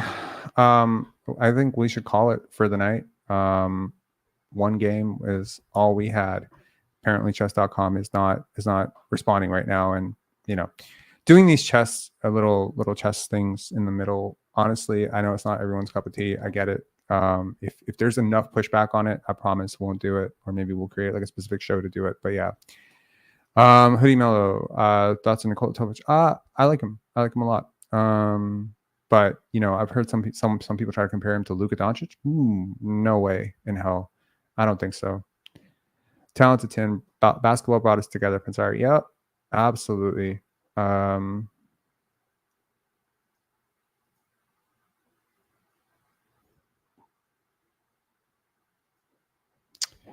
William Chan, to be fair, the OG trade would have been called a homer deal if we did it here. I don't necessarily think so. I think I would have definitely said that it's a little bit unrealistic that they would give up that without, with the pick coming back. I think the pick was overkill, and maybe that's why. But no, I could see their justification for wanting to push the chips in, to want to be better this year, to especially with the roster that they have, with the emergence of Isaiah Hartenstein, with the injury to Mitchell Robinson. Again, you have to look at it from the perspective of that team. They struggled defensively once Mitchell Robinson went down, and RJ Barrett was struggling hard with the Knicks. The last 15 games, he was horrible. They reacted by trading him. If he had played as well, change any one variable of the Knicks thing, you don't get the deal done. Number one, Mitchell Robinson doesn't get hurt. Number two, RJ Barrett plays like he played in the first 5-10 games, or how he's played with us. If he's playing like that for the Knicks, they probably don't trade him. Number three, Immanuel Quickley agrees to a contract extension in the neighborhood of $20 million instead of, saying I want 25 plus, right? Those three things had to happen for this deal to work for the Raptors. On the other side, the Raptors side, if the Raptors can get a deal, kind of a understanding with OG that, hey, I want to be here long term, I'll sign for 35, no worries, handshake it, we're gonna work it out. If OG comes out and is a little bit better defensively than he was the last 2-3 weeks, if the Raptors are successful, I mean, shoot, if the Raptors are a 500 team, you think they're making this trade? Very hard to believe that the Raptors, with MLSC breathing down Masai Ujiri's neck and Bobby Webster's neck to make a competitive, team, that if they're 500 instead of 7-8 games under 500, whatever they were when they made the deal, that they could make this deal. There's so many things that had to work out. I think when you're talking about deals with the Atlanta Hawks, yeah, understand their motivation. They're trying to save their season. They're behind us in the standings. That's significant. From the Indiana perspective, now they're having to make up for Tyrese Halliburton. That means that you're probably not, if yesterday you'd done the deal, maybe you could have gotten, a guy like Andrew Dunbar back. You probably can't get him today. So all of these things have to be factored in when you make a competitive trade or a competent trade or one that makes sense, like logically. You have to see it from the other side. I think my biggest mistake here today was asking other people to be the other team, because you're being a team wishfully that you hope the team acts that way. But I mean, from the Nuggets perspective, they're a championship contender. Why would they give you Aaron Gordon, from their perspective? Why do they give you Aaron Gordon and a young player they really believe in Peyton Watson, who factors in to be a big part of their defensive core and future around Nikola Jokic? They're giving you two very good defenders for not the greatest defender in the world, and Pascal Siakam, a guy who needs the basketball next to Nikola Jokic? I don't think so.